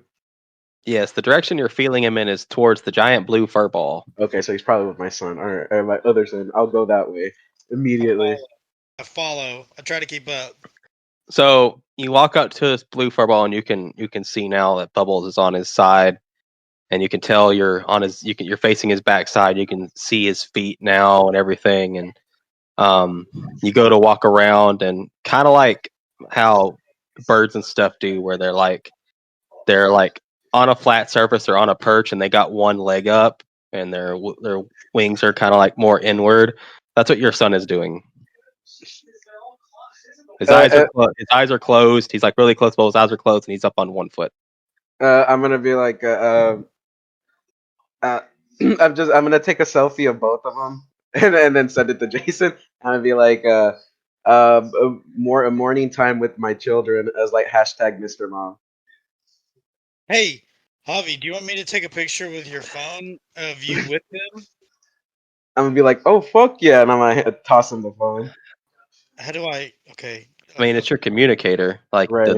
you can have the Yeah, little yeah. ball camera come out and get Yeah, further yeah. in front of you. Yeah, go over there and I'll make sure that it'll take its own picture. It'll take its own. So you take out the little ball camera, it gets in a good distance, and it takes a really good photo of you with your 2 sleeping children. I'm kind of hungry. How long are we gonna be here for? I'm gonna try to wake. I'm gonna like gently caress my son and be like, hey, like, and be like, lo siento, mijo, pero like get up. Which one are you touching? The pterodactyl. You see it like fluffle a little bit, and then its eye opens, and it puts its other foot down, spreads its wings, gets a good stretch, and then just. And be like, all right, like now that you're like since you're up, we're gonna go hunting. And then I'm gonna be like, come on. And I'm gonna like kind of like beckon him to like come with me. He just looks at you, and Do I need to then use animal handling? Is he already in his rebellious stage? I'm You gonna doing Javier's Charizard? gonna straight up cry. Javi's got to do an Ash with Charizard situation. he literally like he puts his he's looking at you, and then he just does a big yawn, ruffles again, and then goes back picks his other foot up, and then closes his eyes again. and I'm just gonna be like, fair enough. Javi, Javi, how many gym badges do you have? Fool, I'm the champion. Don't you? It's a me, Mario. Don't you remember? Oh yeah. You're not the champion yet. I know. Yeah, we got to come back with that belt, and then he'll. That's when he'll acknowledge me. Come back with the fucking belt. God damn it. Javi's just gonna start going to like regular gyms, beating people up, asking for their badges. I was like, you try to spend time with them, but they like once they get older, like they just don't want to spend time with you anymore. I'm just gonna start walking off as I'm mumbling this to my like mumbling all this to myself. Sound like my mom. And like suddenly they're too good to hang out with you. Like all they want to do is hang out with their little friends. I'm gonna put my arm around him. I'm like, I know. As you after you walk away and he's assured you walk away, he opens his eye real quick and pulls the 3DS back out. And it just makes like the startup sound. I'll just be like, aha! I knew it. he just starts flying away. Yeah, and like, don't you run from me! I'm like, Bubbles, throw me! Bubbles just farts and scratches his butt. He's been a bad influence on Bubbles. God, what you But did? no, he does go back to sleep, and y'all start to walk away. So what are y'all gonna do now? I'm literally just gonna start like climbing running, jumping from the trees to like look for something, an animal of some kind, big perhaps, to eat. So as you're starting this, y'all hear footsteps behind y'all. What? You turn around and you see Orion. And be like, oh hey Orion, like, did you need something? Yeah, I was told you kidnapped Charlie. Kidnapped?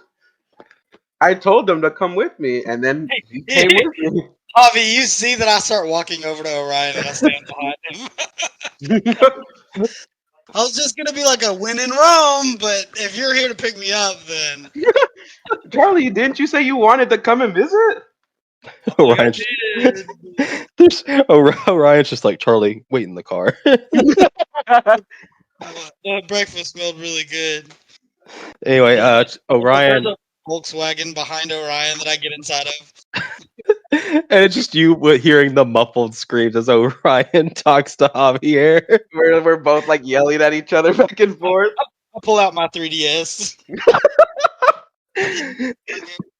But yeah, so Ryan's just like, yeah, I heard you kidnapped Charlie, and Hayakawa's getting frustrated that he cooked a lot of food and there's still a lot left over. When I asked about you two, Luke and Jiraiya said that you had opened the portal, grabbed Charlie, and taking him in. Sounds about right. So why did you come here when there's food ready to eat? Javi did not look at that. He just looked at Hayakawa right away and was like, "Oh, is there any of that shark?" And nobody answered him, so he was just like, "All right." Are you telling him this? I'm telling you, but also like, yes, this is basically he's giving him a rundown of how his morning's been going. You really have to stop eating monsters. One day you're going to regret it.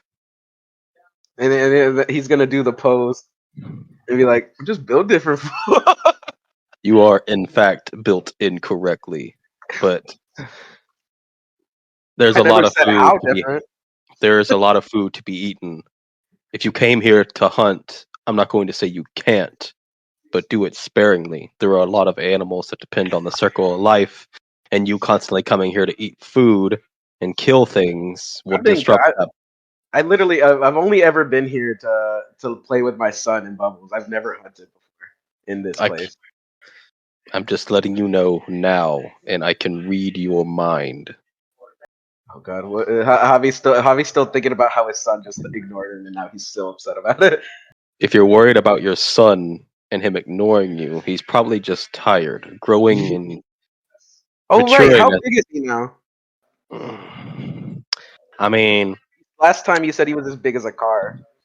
he was big enough that just standing there next to Bubbles laying down, he was just tall enough that you couldn't see him past Bubbles, but I would say he's almost as big as Bubbles just laying down. Jesus. He's almost at full maturity. So Orion says, changing to full maturity like that in a short amount of time probably takes a lot of energy out of him. That he's probably expending all that energy when you're not here. Time does flow a little bit differently. How so?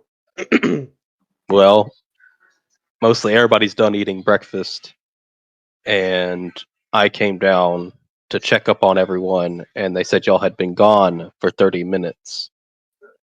30 minutes. Just got here. Yeah. Jesus Christ. Exactly. So it doesn't always flow like that. Sometimes it fluctuates differently, especially since me, myself, the creator of this pocket dimension, am currently in a state of flux. You could come in here one day, be only here for 2 hours, and then come back out to find that everyone is dead of old age. So be careful. I don't want to come in here anymore. Like Charlie behind him, like, what? I don't want to be here anymore. You didn't tell me that. I want. So, all right. So you can stay here, but I can hear Charlie's stomach. I need my toaster tarts. Well, and then I'll be like, well, Javi's thinking to himself. He's not saying this, but he's like, my son is my children are resting. And he's just like, and Hayakawa did make food. Now that Orion told me, he's like, I guess I'll just head back as well. Are there leftovers? And he's just gonna start. He's gonna be like, all right, I guess we could just leave. He opens the portal and he takes y'all back through, and y'all are here in the kitchen. What year is it? No, I'm like.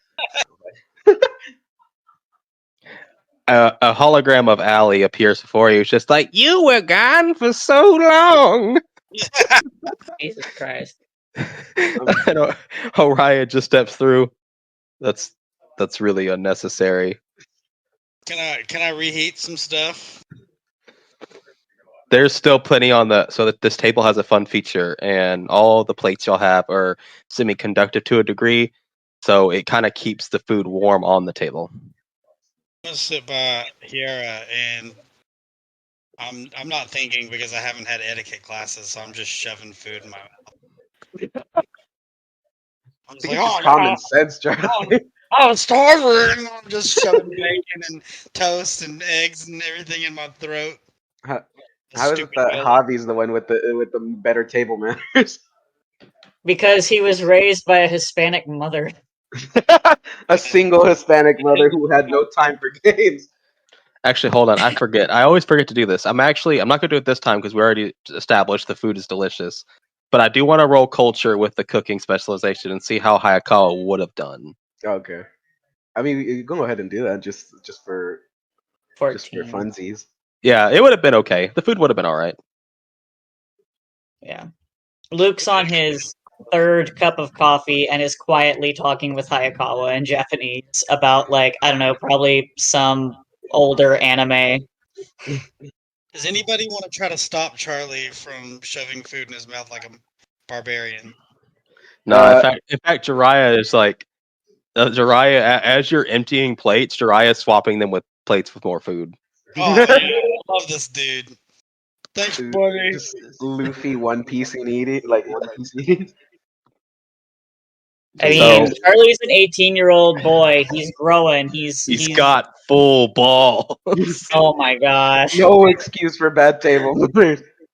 Is Kiara eating? Does she have a plate? Did she already eat? She's already eaten.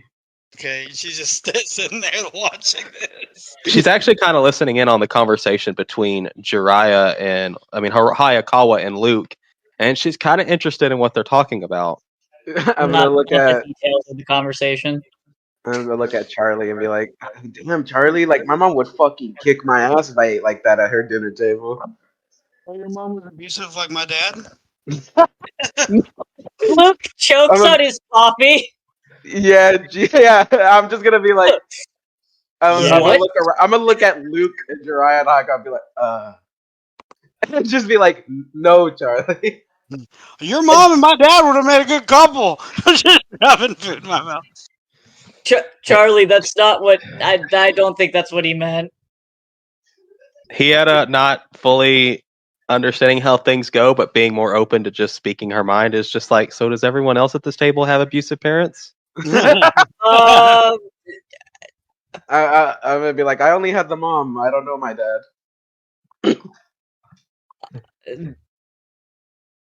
I don't like talking about my parents. He just awkwardly takes another sip of his coffee. I ate too much. I gotta go to the bathroom. I run to the bathroom. The door closes. The lock goes red. Just here. Oh, fuck! I'm gonna look at Luke and be like, so we're killing his dad, right? Do you actually say that? Yeah, yeah, I do. Luke just kind of looks at where Charlie was sitting, looks at the fact that he just left, and looks at Javi and just kind of slightly nods his head. Just like, yeah, I think so. My dad, slightly, just kind of slightly nods his head, just a little bit, yeah. In Earth 6L324, my dad was a Cravenloft mercenary that you already killed. That's canon, by the way. He was the first guy Luke killed. Yeah. Oh my god. So, as Charlie runs off, you ask that question, we're killing his dad. And Orion says, well, I was going to address recent events, but I guess that will have to wait until Charlie returns. I return. As you walk in, you could see for a split second, Hieta was looking in that direction. She looked very concerned, and then she kind of pops back up as you walk in the room. Are you good, Charlie? Yeah, I just need to your eat dad slower. for you. I'm just gonna start eating slower. Continue eating, but slower. Okay, now that everyone's back in the room, and before Orion was just standing there normally, but in the commotion of Charlie coming back, y'all look back and Orion is cradling Kamuri like we do Crystal. It is just to talk about recent events. I suppose. I'm gonna have the little ball turn invisible and try to take a picture of him and send it to Jason. You managed to make it happen. All right, cool. And I was like, Dad, Dad didn't want the cat, but look at Dad now. Send. So I suggest our best course of action is to give all of you a week off. You can go down to the Earth, just do not try to contact or make it a point to go see the Life Force Rangers. All right. They probably need a week off too, honestly. So And I'm just gonna look at Charlie like, man, we could kill Axe so many times in that amount of time. Yeah, we really should take this week to train. We've run into so many new threats, even people that think that they're authority figures. I mean, I don't know how good of an idea it would be to fight Axe multiple times, especially considering what he did to Charlie, but That's why we have to fight Axe. I guess. Especially Charlie. Let's go through every fight we've already been through over again. Yeah, our journey thus far to the simulation, through combat. Well, starting at Axe and moving up to what we've recently done. It's like, all right, Ali. And like, computer, bring out the Angry Bird. Angry Bird. But then, God. but then just I remember. just outside the room, like, Piano just hears like yelling. It's just like, like the fucking Angry Birds theme Yeah. song. We're just all screaming because he's killing us. Jesus I Christ. recommend, like y'all have said, take this, like Charlie has said, take this time to hone in on particular skills. A lot has happened. If Marcus is going in on his own, he may be more of a threat now that he's not put on a leash. I expect all of you at the end of the week to have grown in some way. Understood. However, I do think it might be a good idea to potentially fight a Psycho Ranger model, not based on either Marcus or Axe. Marcus might be the more preferred one, but either way, training for the potential of Marcus going rogue is something you need to prepare for. As hard as it may be, we can't afford it. Is there a yellow Psycho Ranger? Yes, her name is literally yellow. Do y'all have information on her in the system? We have what we know from the Prime timeline. Oh, from Lost Galaxy. I saw some of that. And the Space Rangers when they first originally encountered the Psycho Rangers. We might be able to make a model, but it's going to be based off what we know in the Prime timeline, and we don't have any direct information, so she may seem a bit off and not quite what you could expect in a real fight. Okay. So y'all got your Mega Blasters, Hayakawa. As y'all are talking, it says that they are ready whenever, and they should simply be a part of your grid weapons. So as soon as you morph, or if you need it to appear, like your blaster, you can make it do so. So there's no worry. Cool. So it's Friday. You have all gotten your stuff done. You're all pumped up, feeling good. Do Charlie and Javier still want to go to the simulation room to test out their newfound strength? I am. I don't know about Charlie, I wanna make- especially after everyone told on me. I did what? As if we're going to the simulation room. Oh. Yeah, let's go. Let's go do it. All right. Okay. So y'all go to the simulation room. I'm gonna start clearing people out that aren't here. I don't want to neglect Kiara. Oh, she's Should I be fine. everything? She's still getting used to things and all that. She's just watching everything we're doing. I was about to say you can just invite her to come watch, or to even participate if she's feeling up to it. Yeah, Yeah, you can. Okay, You can. ask her. Where's she? She's over here. Her, Oh, no, she just got fucking deleted. hold on, I'll pull her out. You would think about it, and then you'd go back, or you'd be going down here, and you'd think about it, but you would see her in the library area. Hey, Kiara. What you doing? She turns around. She says, "Oh, I was just doing some stuff on the computer. I told Allie I wouldn't mind putting in some stuff and at the best of my abilities to have some information on, my basic family. That's really helpful. That means a lot, actually. I'm not gonna. I don't.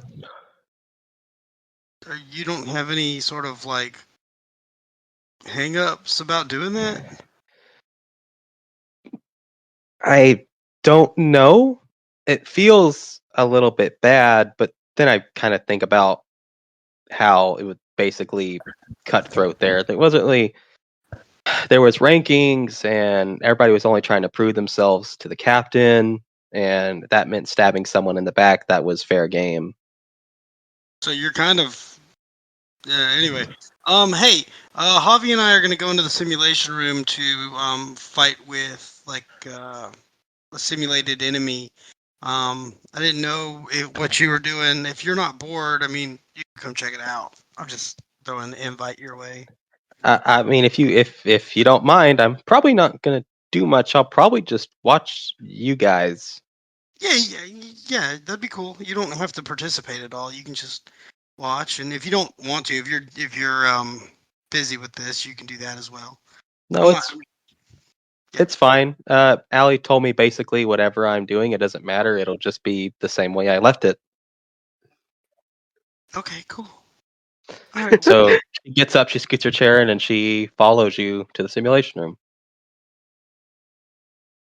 It just as you walk in, computer like as before you make it to the room, they're like, man, Charlie's taking a while. Like, computer, spawn an 8 foot tall, and like as bright as like All Charlie right. walks in. Oh, scratch that computer. Generate what? What'd you say to generate? What was the joke? You cut out for me. Oh, I was saying generate an 8 foot tall, and then that's where I was like, oh, Charlie walks in, and then that's where I was gonna be like, oh, like either scratch that or I was gonna be like, 8 foot tall monster. That's what I was gonna say. 8 foot tall monster. Definitely not anything else. That would be weird and crazy. Was Allie just like what, like staring? 8 foot monster. Yeah. Okay. Which one? Hey, Javi. Listen, man. I was thinking that maybe in our She's already research, bending the knee at her feet. in my research, I noticed that even in the Prime universe, the Power Rangers normally have a lot of flair. They do poses and things like that.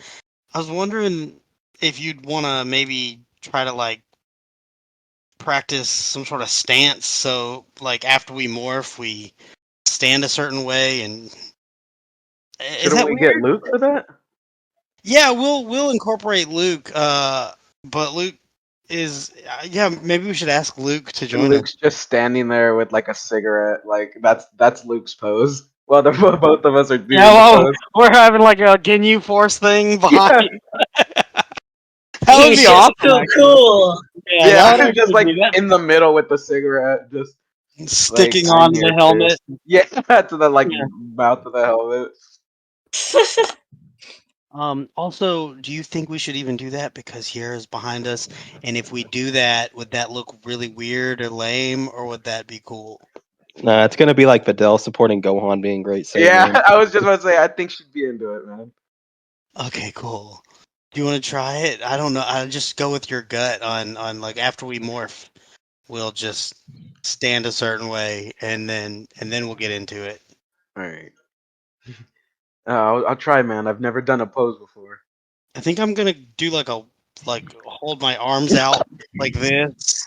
I just do like the So- Pink Ranger, Yellow Ranger, where they have like the one leg up and their Yeah, two fingers open yeah. at their eyes. Yes. I'm gonna Basically a Sailor Moon pose. I'm gonna do the Will Smith like Presenting you like look at this. So I love what that. simulation are you gonna ask the computer to run? Orion wants us to try to fight Psycho Rangers that we haven't seen before, and we could try maybe a Psycho Black or a Psycho Yellow. What do you think? Not both. Yeah, we but could try one of maybe- those. I'll let Okay. you decide. Let's try Psycho Yellow. Okay. Would I know? Does Javier know about the other Psycho Rangers at this point? Or I No, don't know. y'all know that there are different variations, and there's a prime set, and that's in Okay. the. Charlie knows more about them. He doesn't know. He only saw the parts in Lost Galaxy when they came back. He didn't see the original stuff. All right, computer. Can we fight a Psycho Ranger of like a yellow version of it? Data not found. Oh, computer. What Psycho Rangers do you have information on? Psycho Ranger designation Marcus. Psycho Ranger designation Virgil. Psycho designation Axe. Oh, we're gonna I have guess to. we got to fight Virgil then. Disable secure like safety measures. Hey, honestly, I've been wanting to punch Marcus in the face. Oh no, let's not. Okay, no, let's. Yeah, let's just whatever you decide.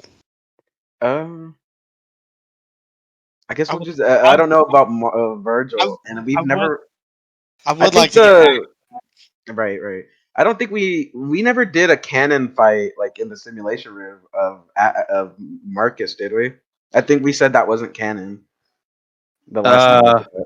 Yeah, that was just me showing you how powerful Marcus was. He might be too Now powerful. Luke has come in here to try to fight Marcus only to get his ass kicked, but that was with safety protocols on. Yeah, Luke's done that a few times. Fuck. I don't know. Yeah, I'm gonna be like Charlie. Do you want to maybe confront Axe since you know he hurt you? Yeah, and everything?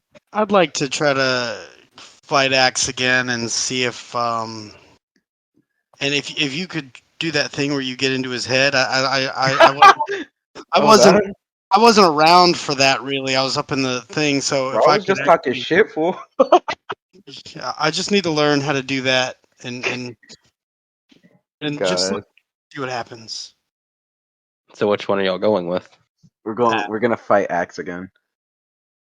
Wait, should Okay. we morph beforehand? Yeah, y'all might want to morph. I mean, you can morph before or after. It's up to you. The safety protocols are on. He's basically just going to stand there and let you do it. Until we do something, yeah. Yeah, let's wait because I want to Alright. do it and then do the pose and then fight him. And then bite him. Okay, so y'all are going to morph first or after? I want the monster to watch us do it. Morph and then Okay. pose. So ask the computer to load the simulation whenever you're ready. Computer, load up Axe for a fight, a spar, and I'm gonna look at Javi and I'm gonna like kind of sadly go, keep the safety protocols on. I'm just gonna have a shoulder and then like a gentle nod, like yeah. Loading. Psycho Ranger Blue. Designation X.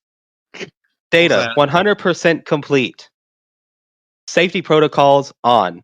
Engaging simulation. For a second, I got scared. I thought you were gonna say off because of that glitch.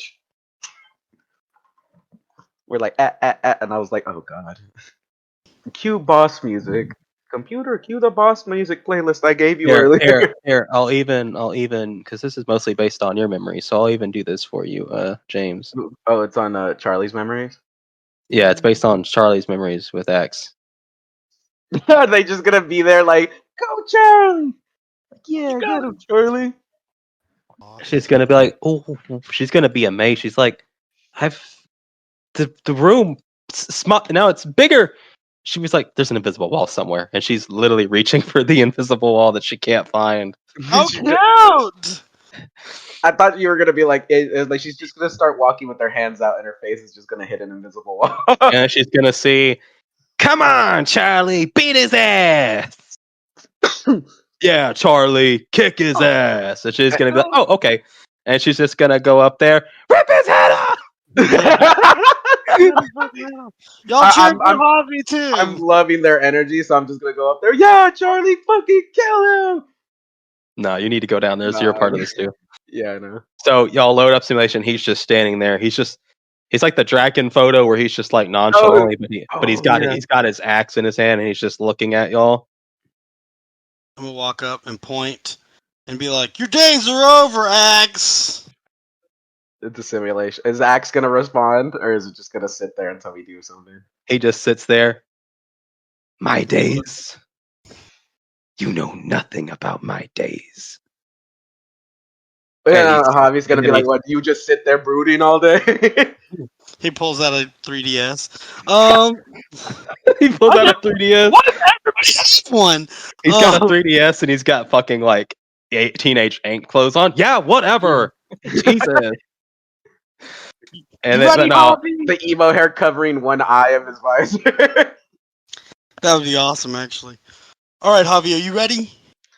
Oh, I'm ready. It's morphin' time. Go Galactic! Companion convert. Yellow house cat. Jump. Sailor Moon. Sailor Moon. Sailor Moon.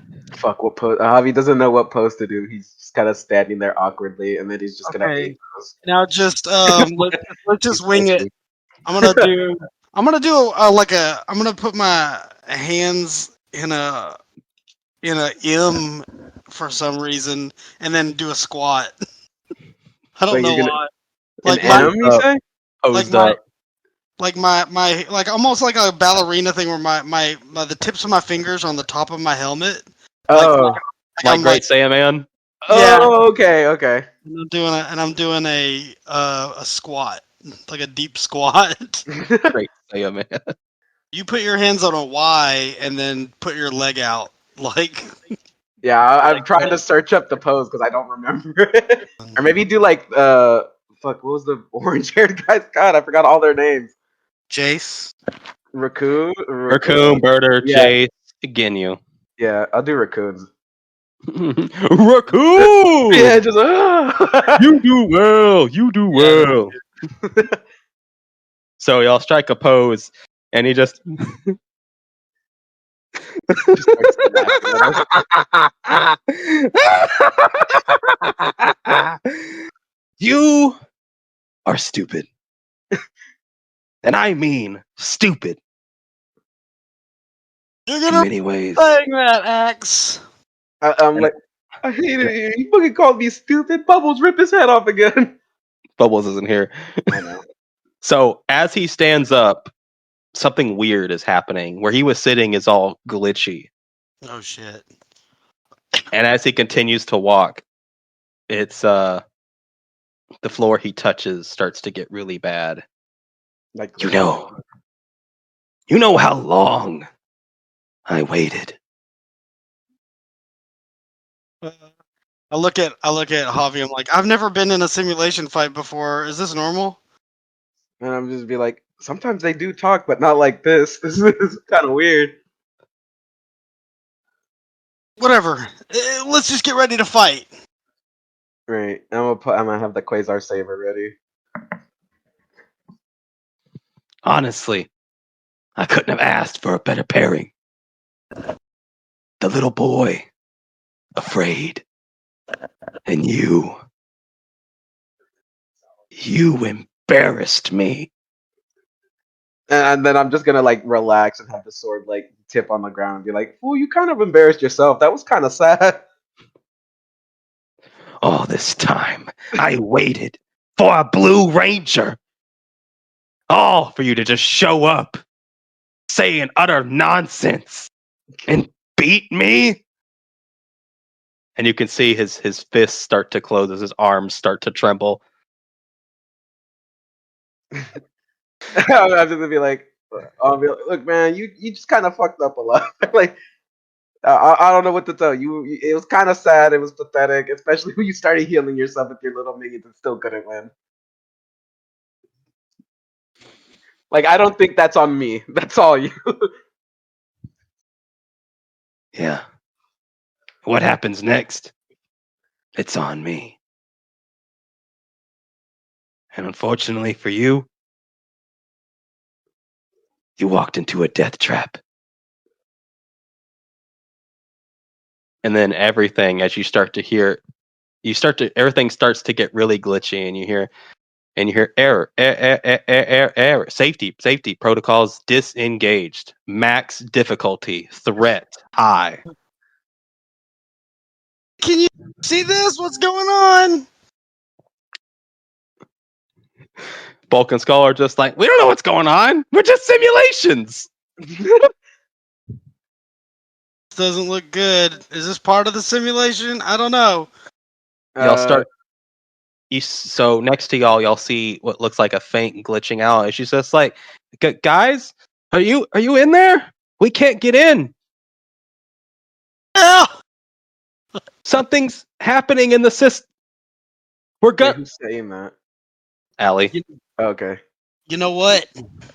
I bet you if we beat this dude, it'll fix it, and the mission will be over, and we'll be able to leave.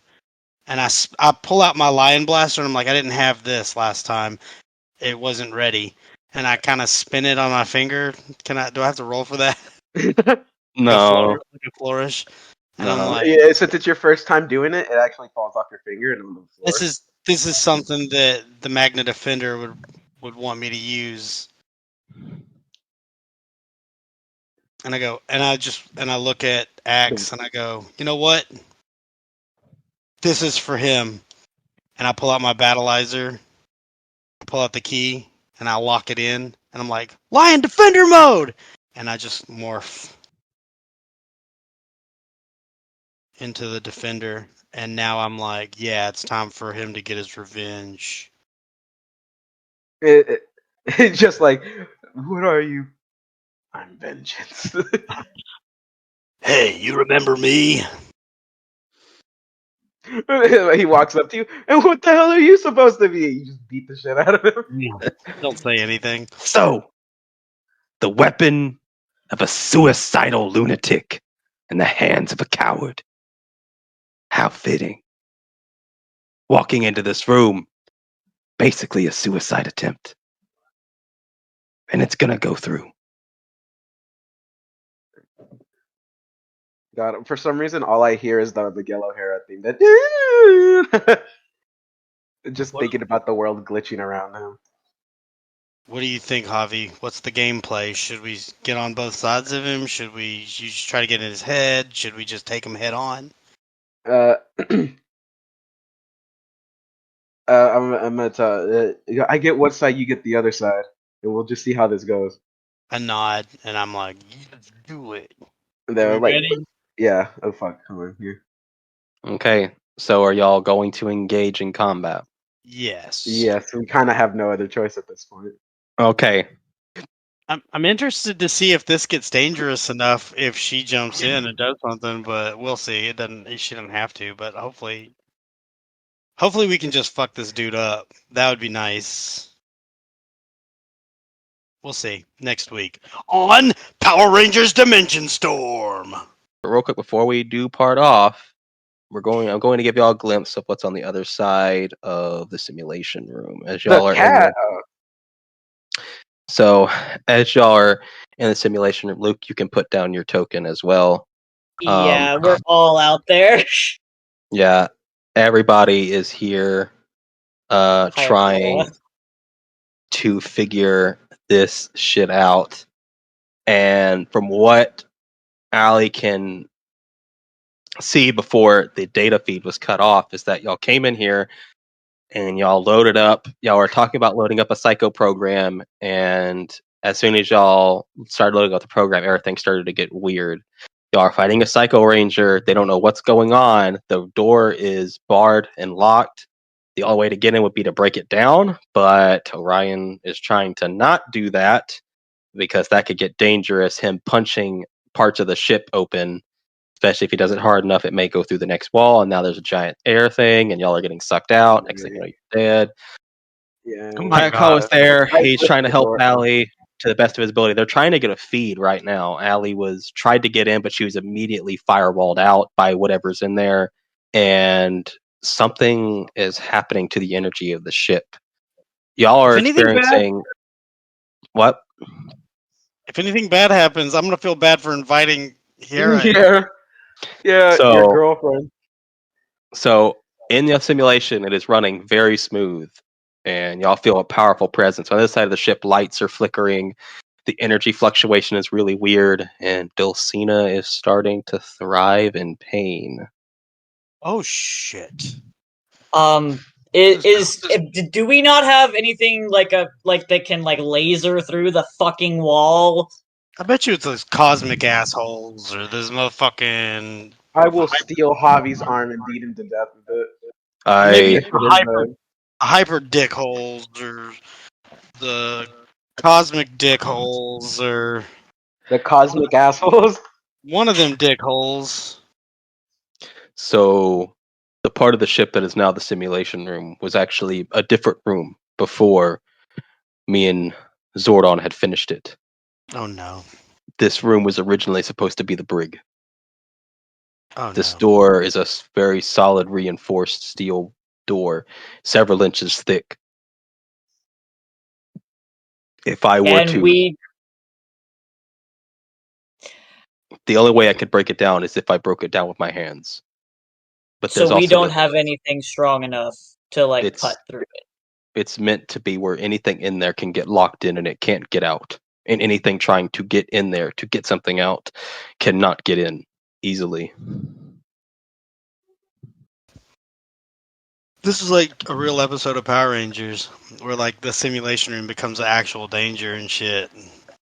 This is cool. That kind of happened in space, but all the simulations just escaped and became real things. Great. Hayakawa and yeah, all right. Thank you for listening in, and I hope you're excited for the next episode where Charlie and Javier as take on this corrupted simulated version of Axe and hopefully do not die. See you next time on Power Rangers Dimension Storm.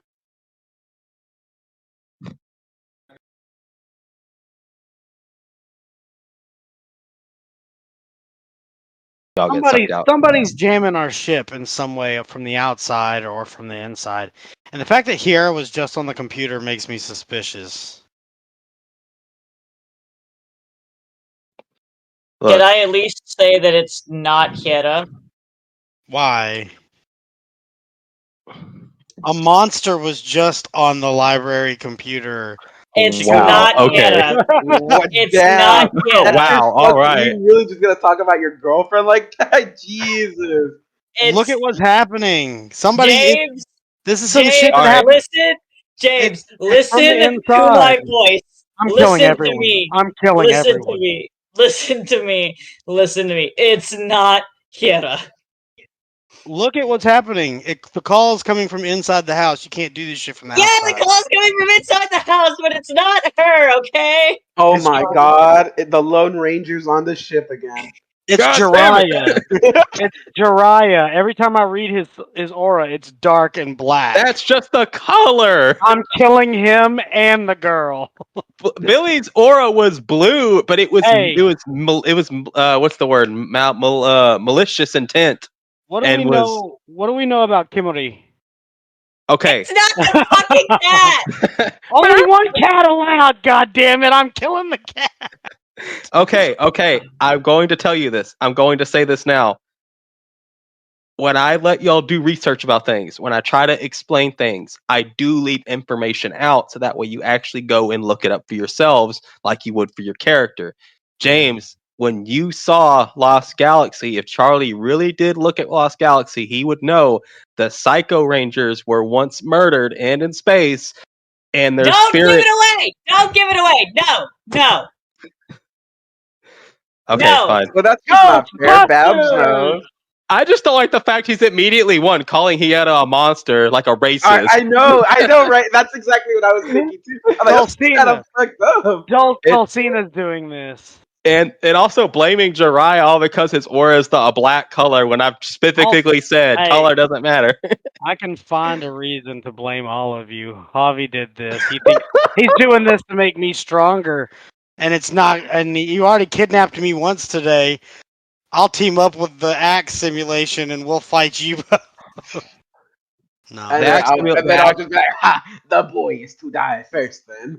The Axe simulation is not opposed to someone helping him jump Javier, but you will probably die next. That's fine as long as I take down everyone that's against me. Oh God! Oh At this point, you did it. You're all against me. I find a mirror and then I just start punching myself in the face. It's just like you look in a mirror and it's just like Wait a version of minute. you that's like the Green was- Goblin voice talking to you. It was They're something. all out to get us, Guys, Charlie. guys, It was something in the breakfast that's altered my mind. It's Hayakawa. No. Anyways, can we bring things to a close at least for the recording, and then we can continue yelling at each. Yeah. All right. Thank you for listening in, and I hope you're excited for the next episode.